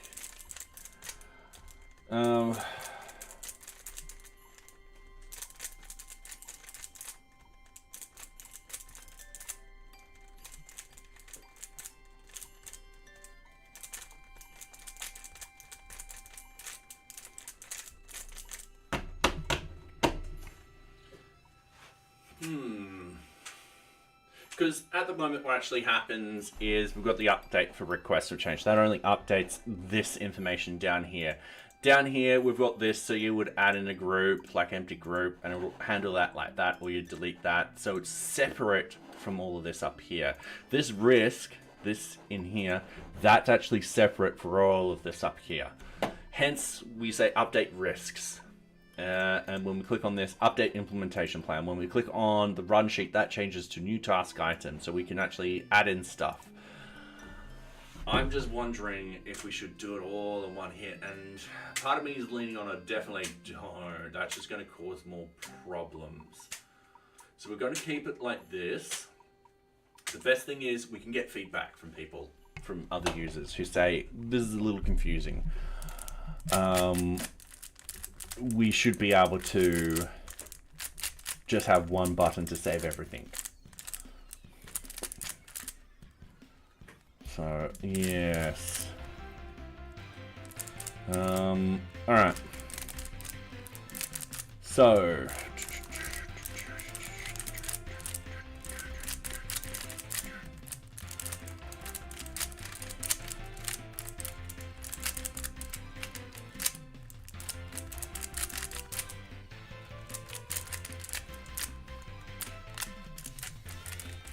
okay.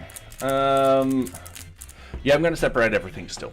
So we're going to go through here, RFC priority and all that kind of stuff. We don't want this in the puts.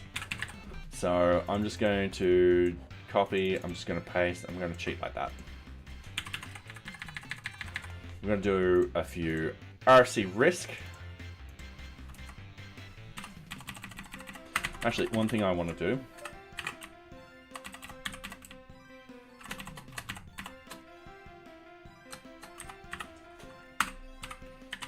RFC risk, RFC impact, RFC risk and impact analysis. Easy done. Scrolling down on here. Implementation plan. Back out plan. Oops, I didn't need that thing. Test plan.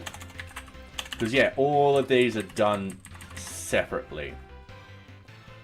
And then we've got date created, date modified. We don't need those, are read only. The change user, creation user, and is deleted is excluded. So when we're putting, we're excluding all of those, which is great.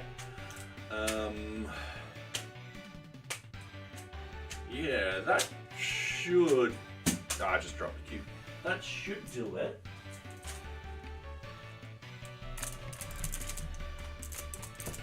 This is going to be really annoying to test, just because there's a lot of fields in it, and I've got to put each field and everything like that. But that's perfectly fine. We can do this. I think that's going to be the serializer. And then it returns the fields, and we should be happy. Famous last words, of course. Now, I'm just making sure it's still running by hitting that. Alright, cool. It's still running.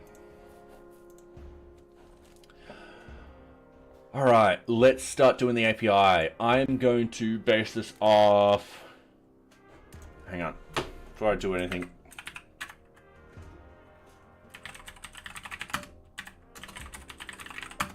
Sweet. Had to make sure that there's no requirement stuff still in there. Or project stuff. I'm going to base this off the same one as before. We're just going to copy this. We're just going to paste it in. We are going to change it to request for change. I put requirement for change then. For change. API view. Alright, easy done. We're just going to pass this through. We've got the decorators. We're all happy with the... we won't need this. We won't need this. We will be importing quite a lot of stuff into here. Requirement item we don't need. We do need change task, and we do need request for change. Object assignment we still do need. PQR. And thank you very much for the follow, or Al Hamad. Thank you very much. Greatly appreciated. We also reached our follower goal, which is awesome. So yes, welcome. I do hope you are enjoying my content. So yeah. All right, going with this. I should also link Nightbot up to my YouTube, and I'll do that shortly. I just need I should have done it this weekend. All right. So we've got this. Request for change. Oh yes, and don't forget to drop everyone, exclamation point drop, followed by your favorite emoji. Sorry, those on YouTube, I haven't hooked this up yet, but hopefully I will. And it looks like, ooh, nice. Cholo with 83.65. Awesome. So yeah. All right.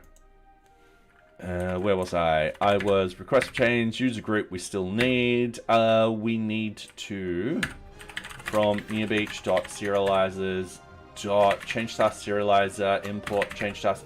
We actually don't need the change task serializer. What we need is from NearBeach.serializers. We need the request for change serializer, request for change serializer. All right, and then we get rid of that one. We've got the status, we've got the response. Transfer new object uploads. I think we do need that. 83.85, yep. Short change by 0.20. All right, sorry. All right, can I just point out the text is really, really tiny. See if I can get it in time. So, here's the YouTube. And the video feedback. Super tiny. And I'm sorry for everyone who just got massive motion sickness. Sorry, I should have moved the camera before doing that. And Socks is back. I like touch the camera and she's like, ooh. We don't have any treats for her though. I used up the last of them. Alright, ooh, AI chatbot. I didn't want you opened. So, going in here with requirement items, we need to have this for request for change. We need this to be request for change serializer. Easy done. And then I'm gonna cheat because all I need to do is just paste that in a couple of areas.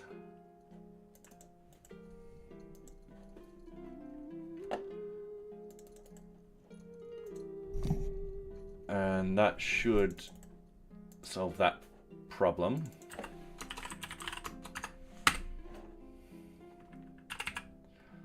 All right. I'm certain we still need the change tasks. So going with this, we've got the query set, we've done that. Serialized data, we've done that. So when we create, we've got the request for change. So we're passing through data into there. Easy done. We've got the group list. We're going through the group list. Yeah, we still want that done. We've got the organization instance. We don't have an organization with request for changes. Pretty sure. So we've got groups and users. Yeah, we never implemented this at the organization. We never connected it in whatsoever. Oh, that's fine. So we get rid of that. We won't need that either. We do need the models again. Where's my models?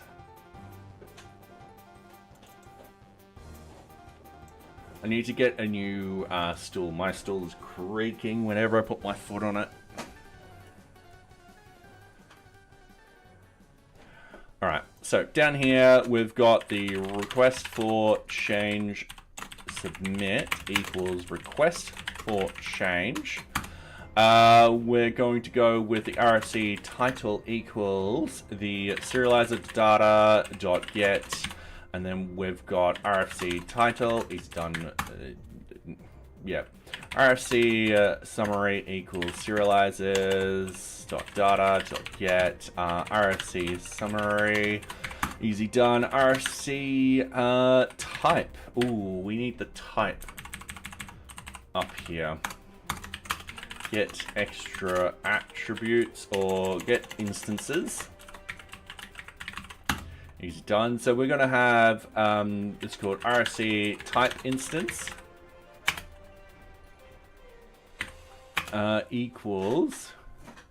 Oh wow, it's 9 o'clock already. All right, so getting distracted. RFC type instance equals RFC. We're going to have to actually.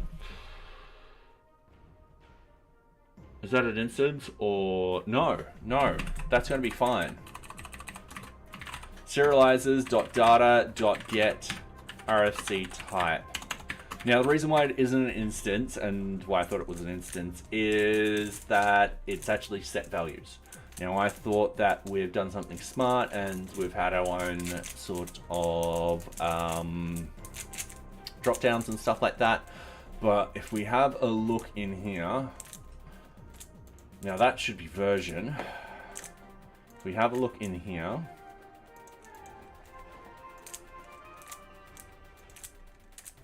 yeah, it's just what priority it is and stuff like that. So going with this, we've got that. We've got RFC. We won't have any of the implementation dates. We'll have the version number equals serializer.data.get RFC version number. All right, cool. RFC status will have nothing to do with the status. RFC lead will definitely be a lead, and we'll have that up here. So RFC lead instance equals user dot, oh, we need to actually import these.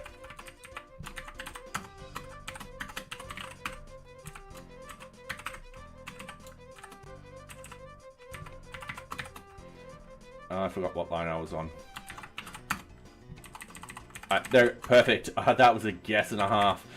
So objects.get, where the pk equals the serializer.data.get, and that will be lead user. RFC lead, sorry. So that will get our user. Equals RFC lead instance. Because, yeah, we'll need an instance of that.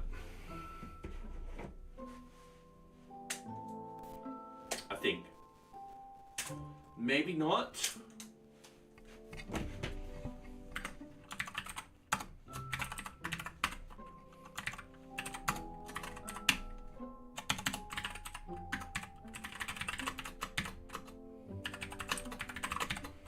It might not matter. And we might already get the instance when we serialize all the data and stuff like that. So I'm not 100% sure. And we've just hit our ad break again. For those on YouTube, yeah, we run ads every half an hour. So people on Twitch don't get pre-rolled ads whenever they join the channel. You guys don't have to worry. Don't worry about it. You get to see me solve Rubik's Cube and get to see Socks judge everyone. This is very judgy at the moment. She's like going, yeah, where are these treats? I hate them all. You ate them all. Socks, you ate all the treats. She's like, oh, damn it. Not again. I'll order some more treats in. Probably some different flavors this time. Yeah, because I've also got another cat here. Patty. He doesn't like coming on the stream, but yeah, trying to get him used to treats so he can realize that, oh, these are special. Okay, so solving this very, very quickly.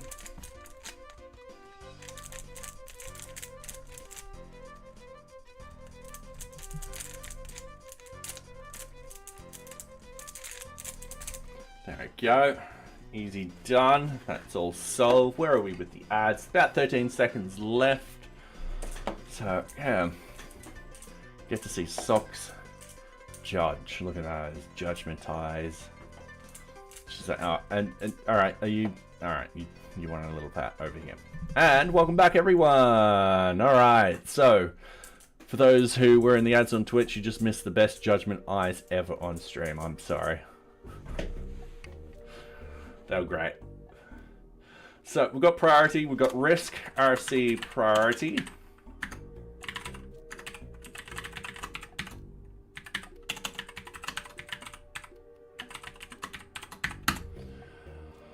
RFC impact. I forgot risk. Sorry, RFC risk.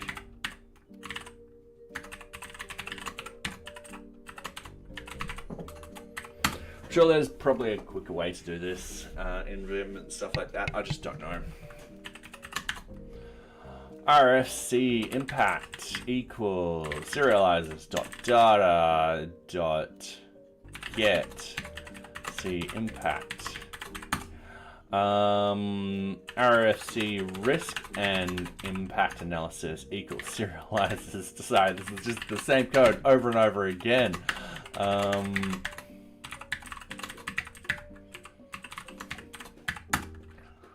All right, we've done that, we've done that, we've done that. We're now down to implementation plan. We're nearly done with this. RFC implementation plan equals serializers.data.get RFC implementation plan. Easy done. And then we've got RFC backout plan equals serializers.data.get. And then we've got RFC backout plan. And then we've got RC test plan equals serializers data.get, and then RC test plan, and then date created, date modified, change user, creation user is deleted, is not required. And then once that's all done, we just need to go request for change submit dot save. It's all saved. We're all happy. Easy done. All right, cool. Assign requirement to the groups for single group. And yeah, all right. So this goes through the whole entire thing. We just get rid of this and we go a request for change submit. Easy done. That's there. We're happy with that. And it won't be requirement, it will be request for change. All right, so we're happy with that. Then transfer the new object, so that will be request for change. Request for change dot RFC ID, easy done. Serializer get alert, that just changed. Yep, all right, cool. And then response. RFC ID equals request for change submit dot RFC ID. So we've just done the created. Easy done. I'm happy. Hopefully everyone else is. And then what we need to do is we need to do this now. So with the destroy,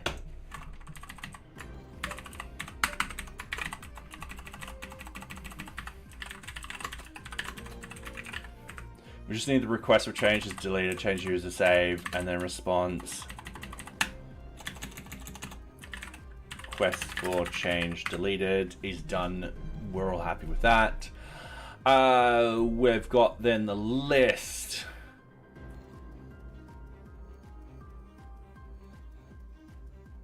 All right, cool. Up here, we've got the list. Page size. These lines are perfectly fine. The object assignment line, that's perfectly fine. Those, good. Down here, this is where we need to do something different. So, this is where we go request for change results equals request for change dot filter deleted. All right, cool. Request for change ID in, oh, that's RFC ID. RFC ID in, and then it'll be the object assignment results dot values, and then it'll be RFC ID, I believe.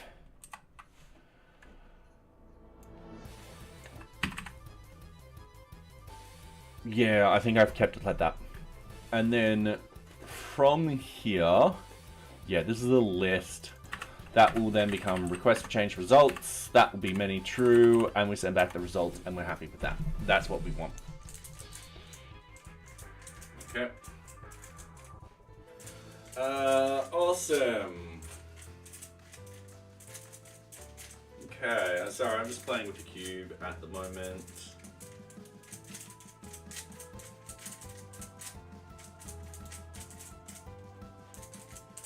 I'm just trying to think what we want to do for the next sort of thing. So, the retrieve. This will be request for change, objects.all. We will be going request for change results. Easy done. That's just to stop any confusion. So if that passes all that, we're happy. And then what we need down here is request for change results dot item. Oh, this is the extra attributes. This won't be the required item. This will be the change tasks. So I'm just gonna do that to there. We won't need that.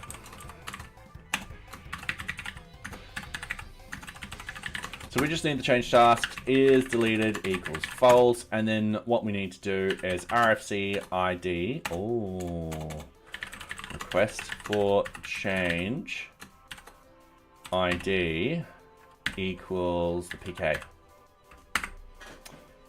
Oh no.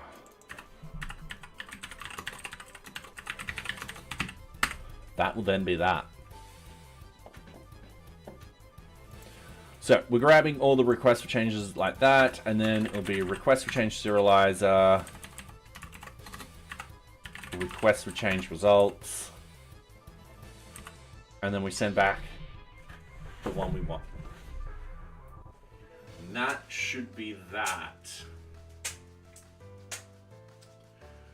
All right. Then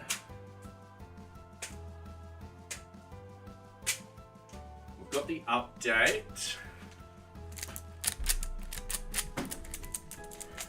Okay.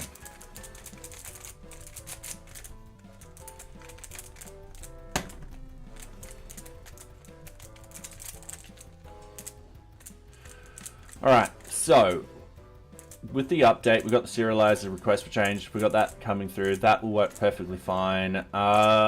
Requirement status instance. The type instance, we don't need any instances. That will be request for change. We'll be getting that. We do need to...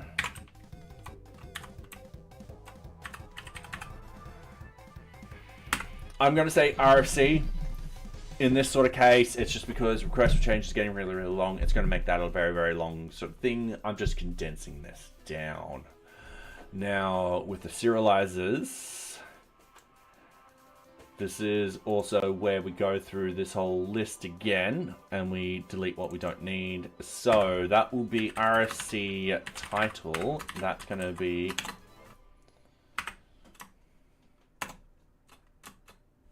I honestly don't know how to change a whole entire word, delete a whole entire word there. That's perfectly fine. So we've got RFC title. RFC summary. Yes, sweetie. Do you want to get back up? No, come here. Come here. Oh. You want to say that into the mic? I don't think people heard you. You're like, no. Okay. You sure?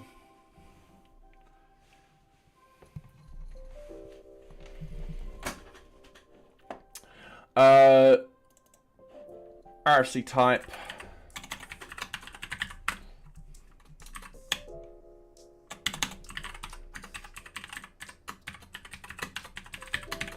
Pretty sure it's just going to be that. Implementation. Oh, we do need that date there. I'm just going to copy. Date modified, change user. All right.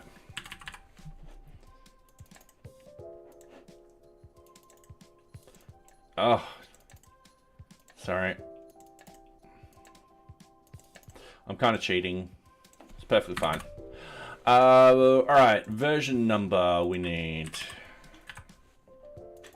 So RFC version number.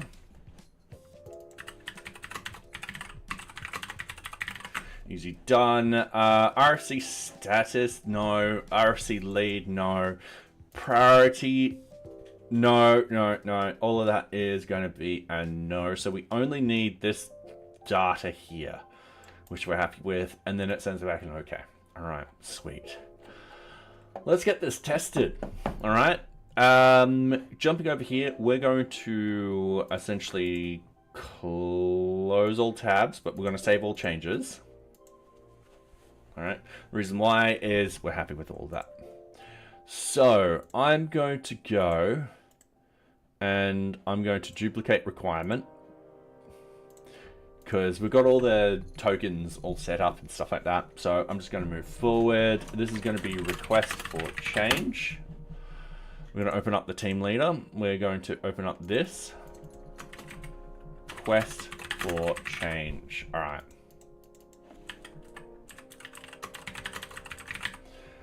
So we're going to do this. Now we haven't set up the URL. We're going to do this right this second. So I'm going to close these. We're perfectly fine with that. We're going to open up this. We're going to go to our URLs API version 0. We're going to go, yes, we know this. We're going to go down here. We're going to create a new line. We're going to go router, registrar. Realize that we're on line 33. We need to go and import the request for change API view. All right, I'm just gonna zoom down just so you guys can see. So we wanna do our request for change. And then we've got request for change API view dot request for change view set. And then we're going to go base name equals request for change. Now, I do know that we are definitely going past the 120 character limit that we set on here. We will be modifying a lot of this so that it is in a specific format for the moment. We're just leaving it like this. No particular reason why. Okay, going in here, if I hit send, we've got an internal error. So, object list of RFC statuses is not JSON serializable. Alright, not a problem. This is why we test. This is why we're testing earlier. So we could go, alright, cool, this is going to be a problem. We need to actually fix this up, and so forth like that. We also need to do a release tonight, and I'm just realizing what the time is. This will be the last API that I implement tonight, and then what I'm going to do is I'm going to do a release. I should have done a release last week. I just kept forgetting to do it. So yeah, that's on me. All right. So going in here, we want to object list of RFC statuses is not JSON serializable. So we want to go to the serializers. We're going to go to request for change serializer. We're going to be like, all right, this is perfectly fine. We're not too fussed about this. So it's saying list of RFC statuses. It's not serializable. RFC status read-only field. Okay.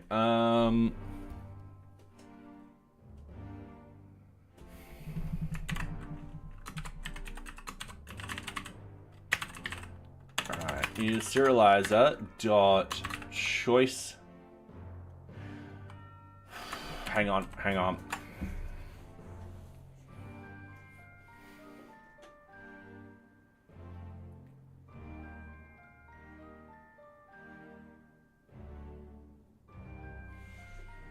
List of RFC statuses implies that it is going to be a primary related field.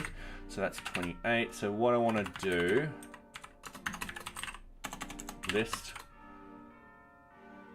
of RFC statuses. Query set equals list of RFC statuses dot objects dot filter is deleted equals false. And then what we need to do, read only equals true. Because we don't want the user to edit these at all. So that's perfectly fine. We're going back into here. Everything should reboot. We're just going to go that. Don't worry, it takes a little while sometimes. We then realizing that, hey, no, I've broken something. I'm going to hit this little button, stop and rerun.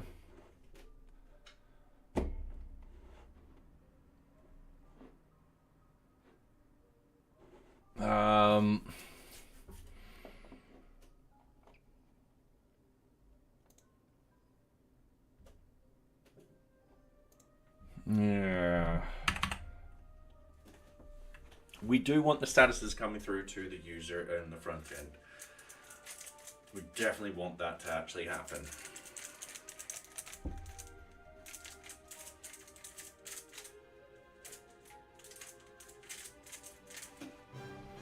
Okay.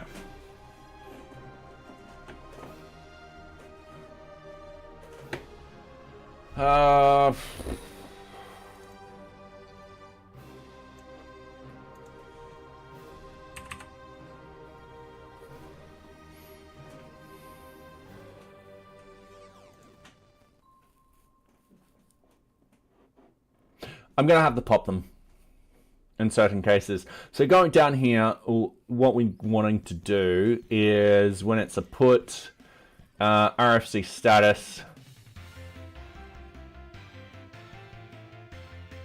Yeah, RFC status is not going to be there. So lead risk. All right. Fields.pop RFC status is going to be none. Definitely don't want it there. And when we post, we definitely don't want it in there either, because we're not actually updating it like that. All right.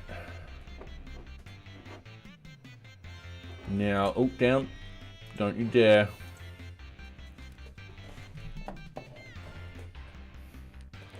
All right, I'm going to go send. And there we go. We've got 2 RFCs in the system. So this is now working perfectly fine. We've got RFC, we've got the change task, we've got null. That's going to be fine. That's going to be null on this particular case. Anyway, we've got the implementation start date, end date. That's only going to be read-only fields. We've got the status equals a 1. We're going to need the status name. So we're going to do that right this second. So we just got to scroll up to here. After status, we're going to go RFC status name equals serializers.read-only field, where the source equals RFC status.RFC status. Which is how I name things.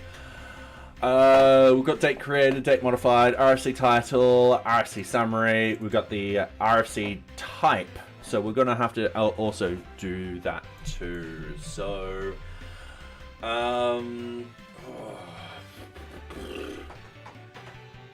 don't have a type name, do we? Give me a few seconds. I need to have a look at the model, not the license.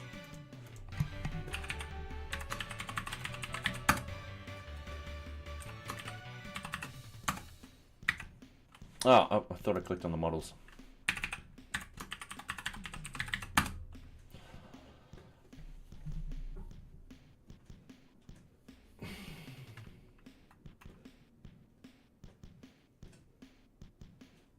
I don't know how to change that.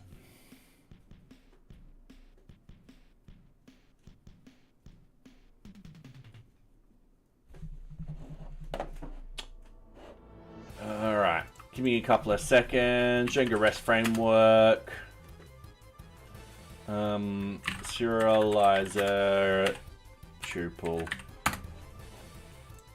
values.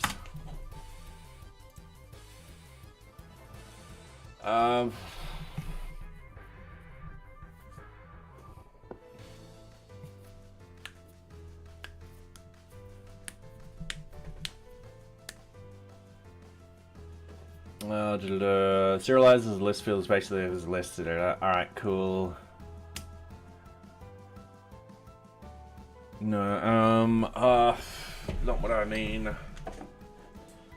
So what I want to do is I want to get these particular values out. So when it's a 1, I want to show low. So the user has a English outcome for this.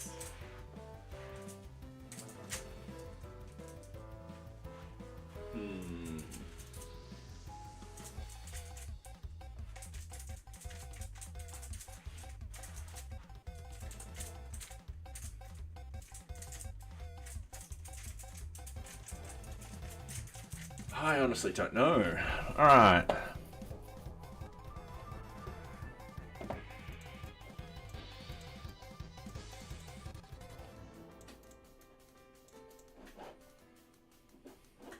Just wait. Also, I might be thinking of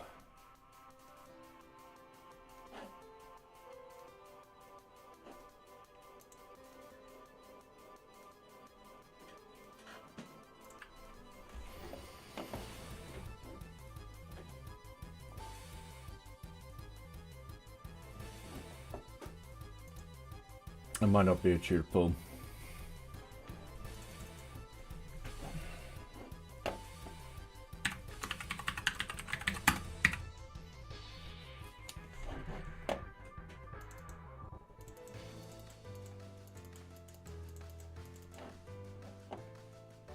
I think I know a solution. Give me a little while for this. All right, what is the field called? RFC type. So I'm going to go RFC type name equals serializers dot choice field. And we're going to go choices equals RFC type. We're going to add this in a second. And read only equals true. So we're at 36. So RFC type. I don't know if this is going to work, but it's worth trying it. So I'm just going to hit send.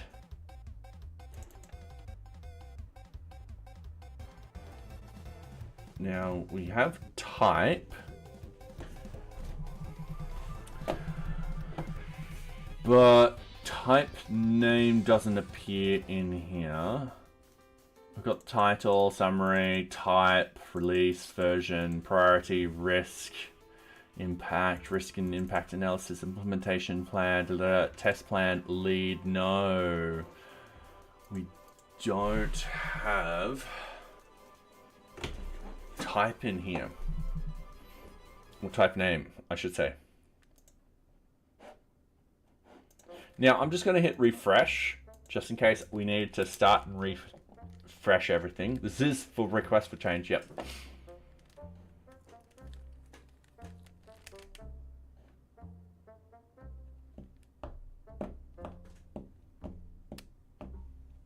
And it might be that we just don't have data.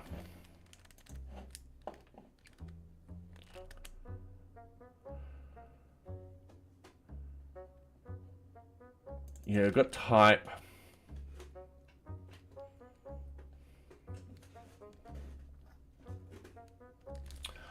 All right. I don't think that works.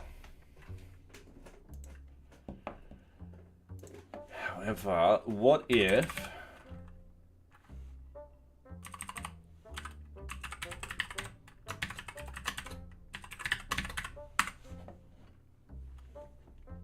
Don't know. We're just experimenting. We're going crazy. We're just seeing what happens. All right, it doesn't complain. We have RFC type and type name. Oh, but it's still a 2. All right, not exactly what we wanted. Because we want to change it from a 2 to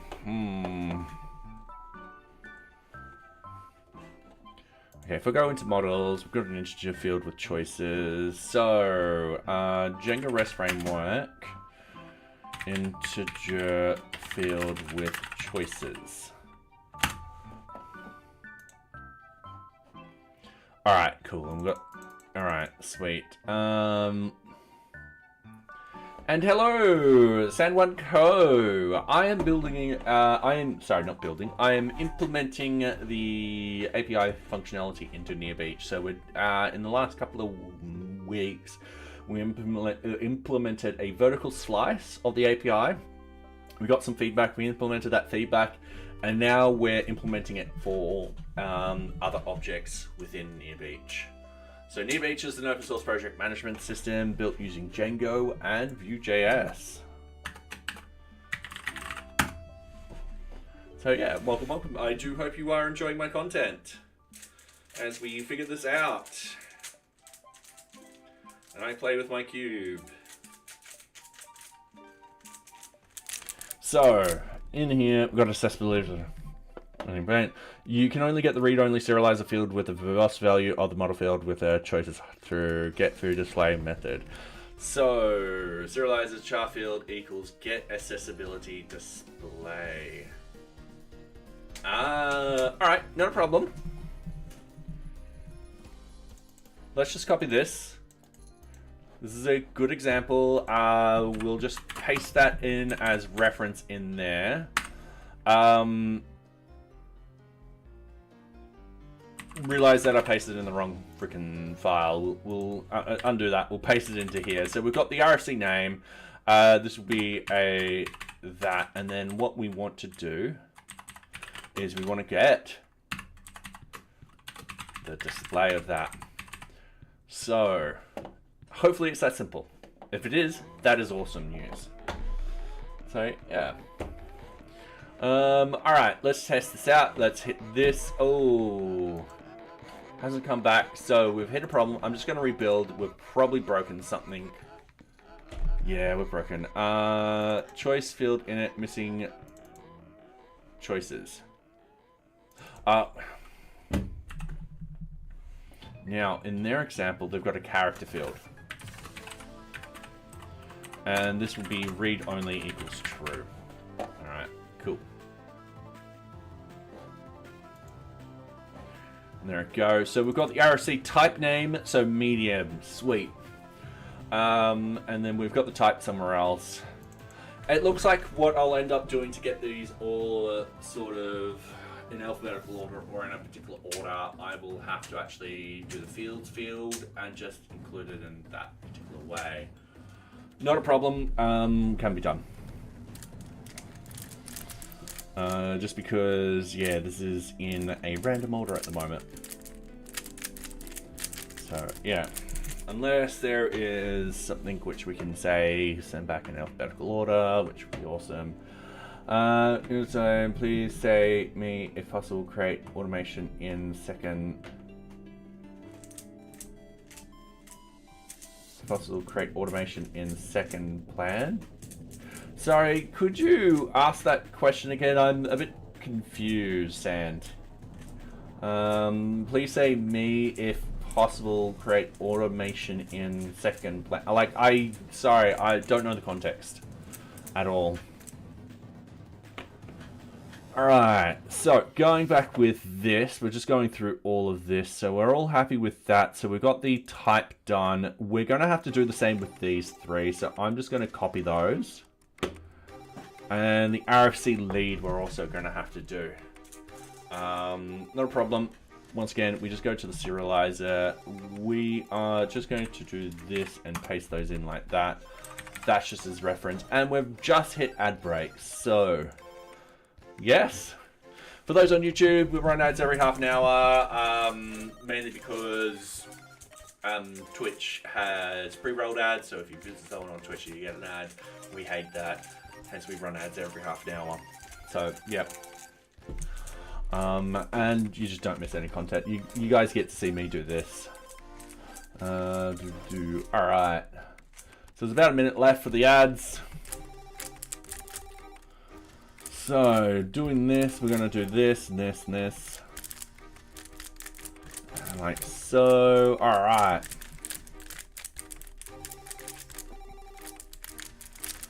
Okay, getting that all done and dusted.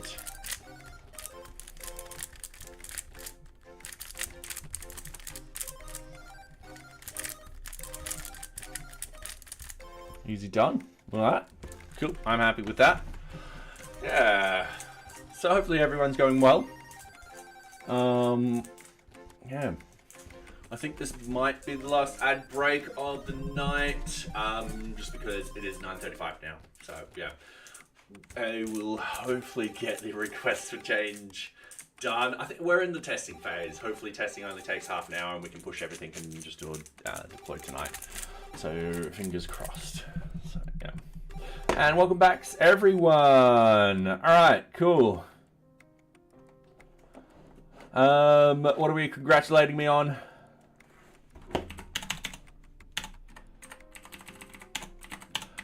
Okay, so priority name will equal serializers.character field, where the source is going to be the get RFC priority display. Read only equals true. And same with these. This is just going to be quite easy to do. So serializers dot character field. Source is just going to be equal to the get RFC risk display. Read only equals true. I don't need that there. Equals serializers dot character field source equals get RFC impact display read only equals true. All right, so we also need the RFC lead.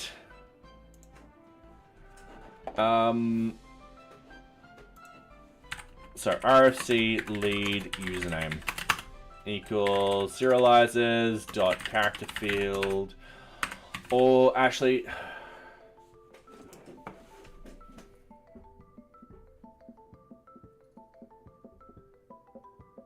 I'm gonna leave that one like that for the moment because that's actually user details. So if I hit refresh, we've got all of this coming through. We've got all of those names coming through. So I'm quite happy with how this is turning out. All right. So this one's done. We're happy with this. We're now going to change this one up. So this will be request for change.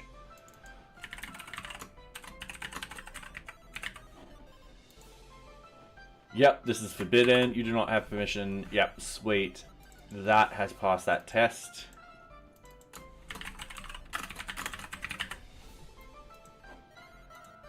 And this one. Cool. So it's got everything that we need.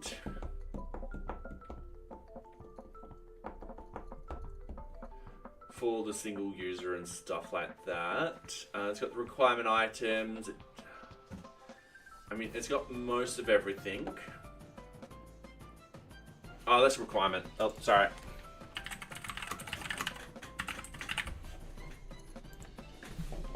$500 server error. All right, source equals change task seconds. It is redundant to specify source in read only. All right, cool. Yep. Not a problem. We'll fix that up right now. So we've got the source change seconds.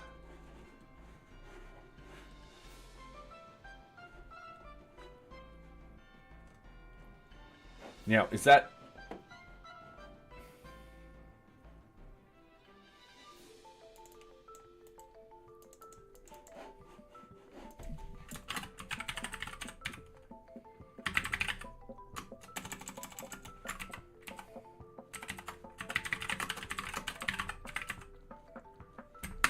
Alright, that's actually part of the change tasks.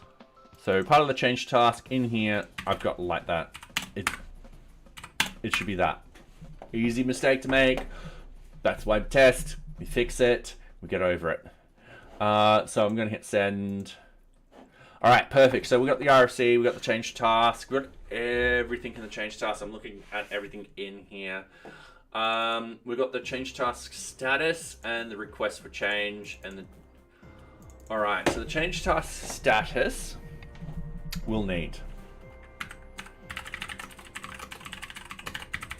equals serializers dot character field. Easy done. So this will be what was it? It's on the tip of my tongue.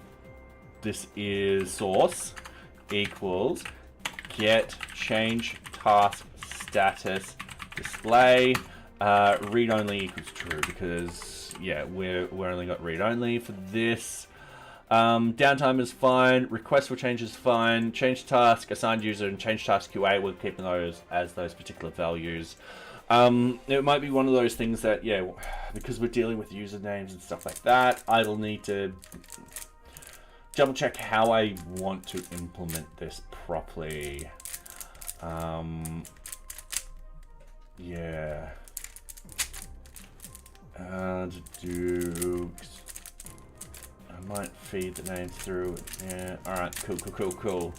So I've just got to give everything like a good thought before implementing it. All right. And this goes through, and everything's perfectly fine in there. Okay. Cool. So we've got the put. Request for change to, that will go up here. Request for change. All right, we're definitely saving all of these. We're going to hit send. We know it's going to fail. That's fine, and there's a reason why. So, RFC title, I'm going to... Scope, I'm going to delete. I'm just going to delete these. RFC title is updated RFC title. Summary is hello world. RFC type. We're going to go to implementation release date. Ooh. I'm going to open up project. I'm going to open up the put. I'm actually going to copy this date. I'm going to put in the date. It's just quicker for me to find references and just do that. And I'm just going to hit send. This will happen for number 2. So if we actually go over here and actually go to number 2. RFC information number 2. Oh, hold on. We're at 500. All right.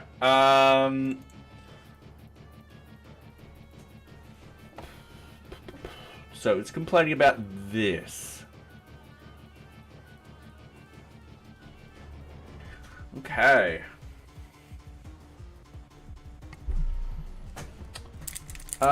Easy fix. Hopefully. I am getting distracted.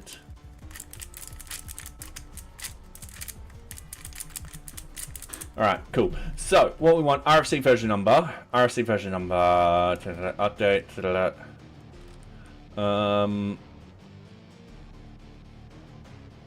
just scrolling down to where we've got the data and where I'm handling it.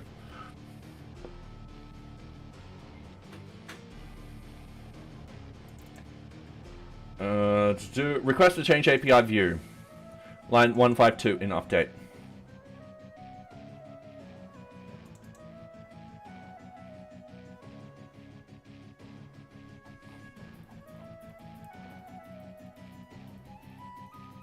We must be missing it. So I want to go into request for change serializers. We're just scrolling all the way down to the bottom. And this is the put. So RFC version. Definitely left out of that.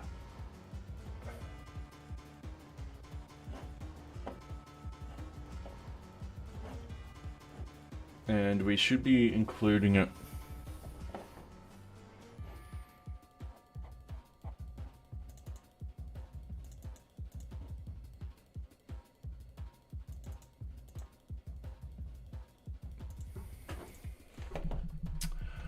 All right, going in here, we have it as version number. Yeah, just making sure I'm not excluding it. I'm definitely not excluding it.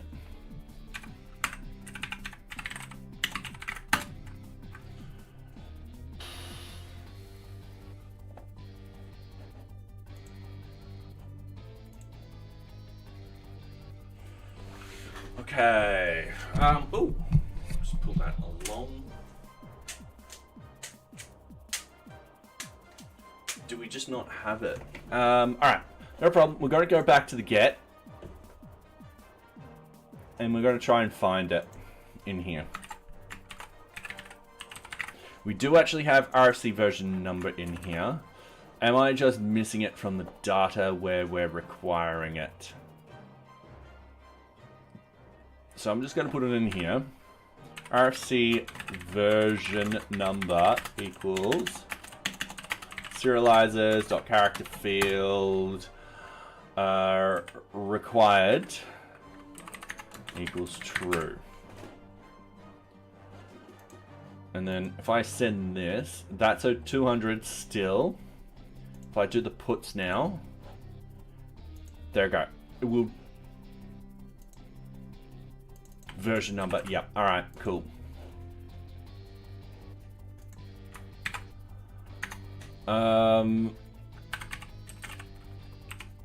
I think we're on version patch 70 now. So that's sent everything. So we're going to the front end. We should refresh. Boom. Everything's updated. We've got the version number. All right, cool. So I'm happy with that. Now we just need to do the post and the delete. That's it. So with the posts, we got request for change. And then we've got request for change. We're just going to hit enter because, yeah, we've got all these required fields. So we'll delete project name, project description. Oh, it's doing this silly thing where you scroll to the top and you hit delete and it goes to the bottom. We don't have a start or end date, nor status. We'll have a group list. All right, cool, sweet. RFC version number. We're going to go 0.32.0. All right, RFC title. Release of 0.32.0. RFC summary. Yay. Cool, why not? RFC type. We're going to go 1. Risk and analysis. We're going to go risk and impact analysis.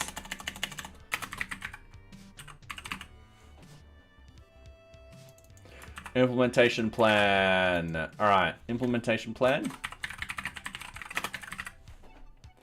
Backout plan.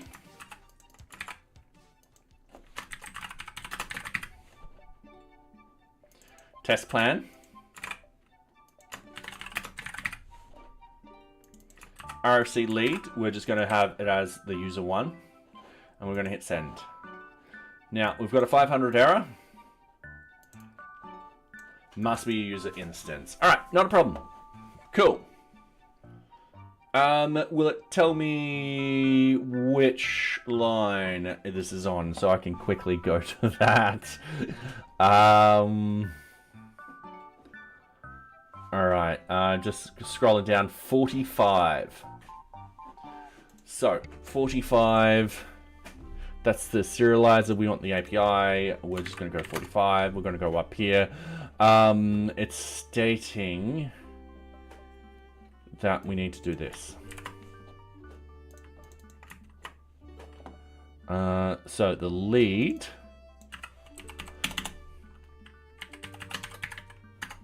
This is why we test. We had a pre-thought being like, we're not 100% sure for that particular one. If I hit refresh again, we've got another null constant. Request for change, implementation start date. Oh. Yeah, so our dates and stuff like that are automatically done in the original concept. So what I'm going to do is we're going to copy the exact same sort of plan. We are going to open up request for change. We're going to go to the new request for change. New request for change. New request for change, save. So it goes through here. Default dates. 1, 2, 3, 4, 5. All right. And then if you have a look down here, it should be default dates. Yep.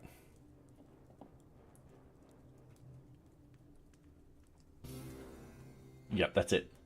So going with the API, get dates. Actually, that will work perfectly fine. And then all we need to do is down here, just go and copy those. And then we just paste them in like this. Everything should be fine.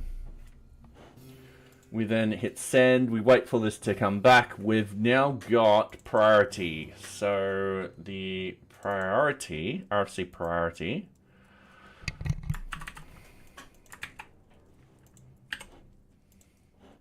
Now I've realized why we've done it for the other ones like we have. It's because we're including the fields, but we're not actually including the fields. They're all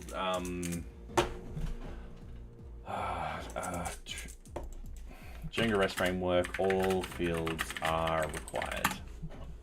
Serializer.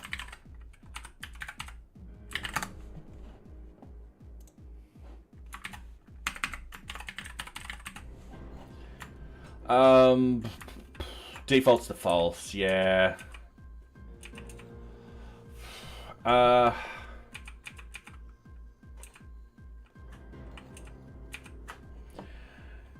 Yeah, I'm gonna have to do this very, very quickly. This is almost useless. It's annoying. It is annoying, but that's perfectly fine. So RFC priority.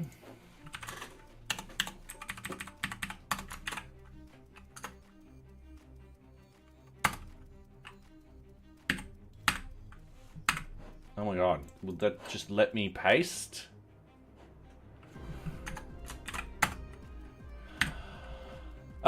Equals serializer dot choice field where choices equals RFC priority and required equals true. So this will be RFC priority. It will need all the RFCs in there and so forth like that. If we hit send,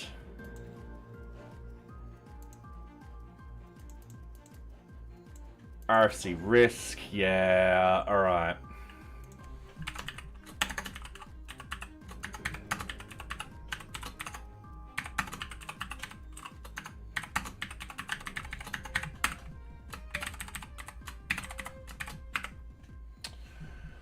We'll need to implement these.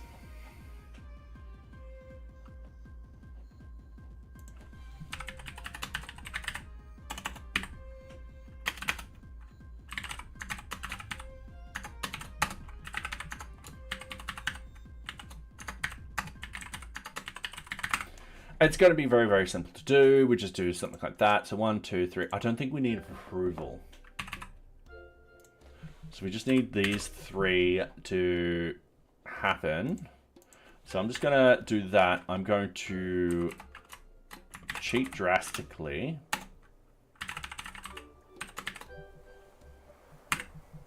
Like that. And then I'm just going to go RFC risk equals serializers dot choice field, and then we open up like that. If I copy that, I can then do something like this very, very quickly. I can then do something like that. Required equals true, and then finish off like that. So if I do yank those 2 lines, I then do that, and I do that, and I just need to clean up now.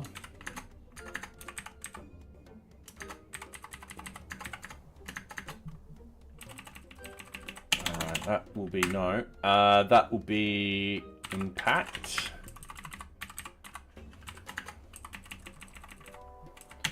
And that will be status. Actually, we don't need RFC status because it will default. All right. So we needed risk. We needed impact.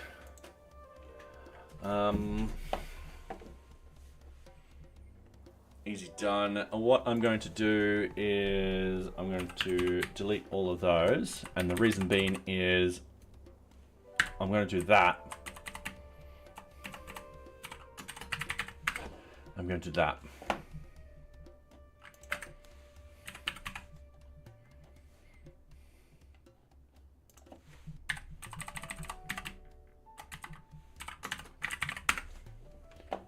All right, cool. So if I hit send, we've got RFC risk, RFC impact now needed, which is great. So we're just going to paste that in. We're going to default to 1. I'm going to paste that in, default to 1, and we're just going to go send. We've got a preview. Change user ID is not in there. That means I've just got to do this. So change user ID equals request.user. I'm pretty sure we're not grabbing the user. Yep. All right. Cool. Creation user ID equals request.user again. Easy done. Just wait a couple of seconds. We are then ID expected number. All right. Cool. We get rid of the IDs. We go. All right. Cool. We're accepting an object. And then RFC status ID. Now that one's going to be a default. So what I want to do is I want to open up the request to change IDs in here. We want to actually have a look at the status ID in here. Change the RFC list of status objects. Yep. All right. Cool. We're just going to copy that one. We're just going to paste it into here like that. We need to actually import this. This is just us hovering over this. We're going to choose cheat. Just use the IDE to import that in very, very quickly. And done. Cool. So it's now made RFC 4. So if we go over here and we go, all right, RFC number 4 and jump into it, boom. We've got stuff in here.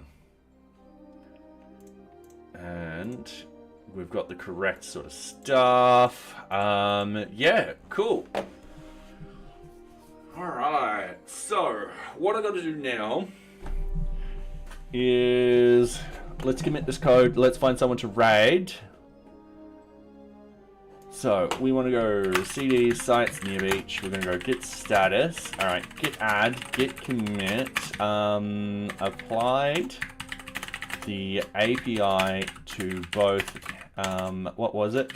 Requirements and RFCs. And we're going to go git push. Remember, a lot of this we'll need to still test and so forth like that.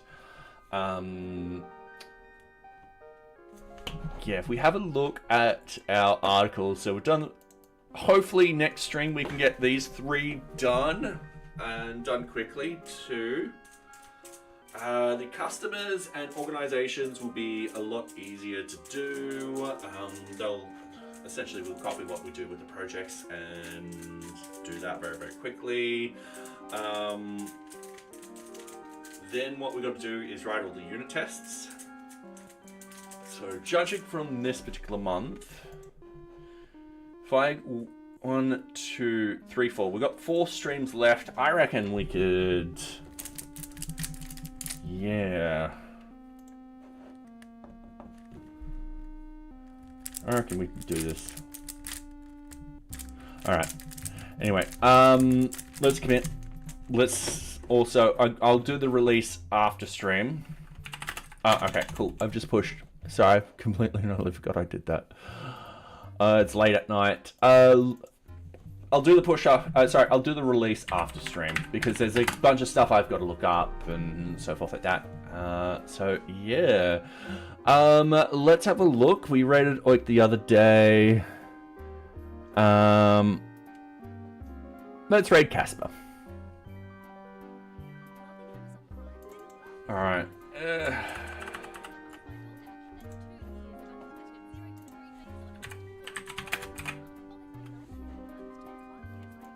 I'll wait till the ads are over. Oh god, this is like the pre-rolled ads. This is what we don't want. This is why we run ads every half an hour. So, yeah. So, Casper is building their own online RPG. Let's see how they're going today. So, yeah, let's start the raid. And we'll turn him all the way up. I'm going to turn off the music so I can hear everything. So, yeah. Alright. Thank you very much, everyone, for coming tonight. It has been wonderful. We've got a lot done. We've just got to, just finish up the API over the next couple of days. So, yeah. Anyway, thank you very much, and I do hope you enjoy the next stream.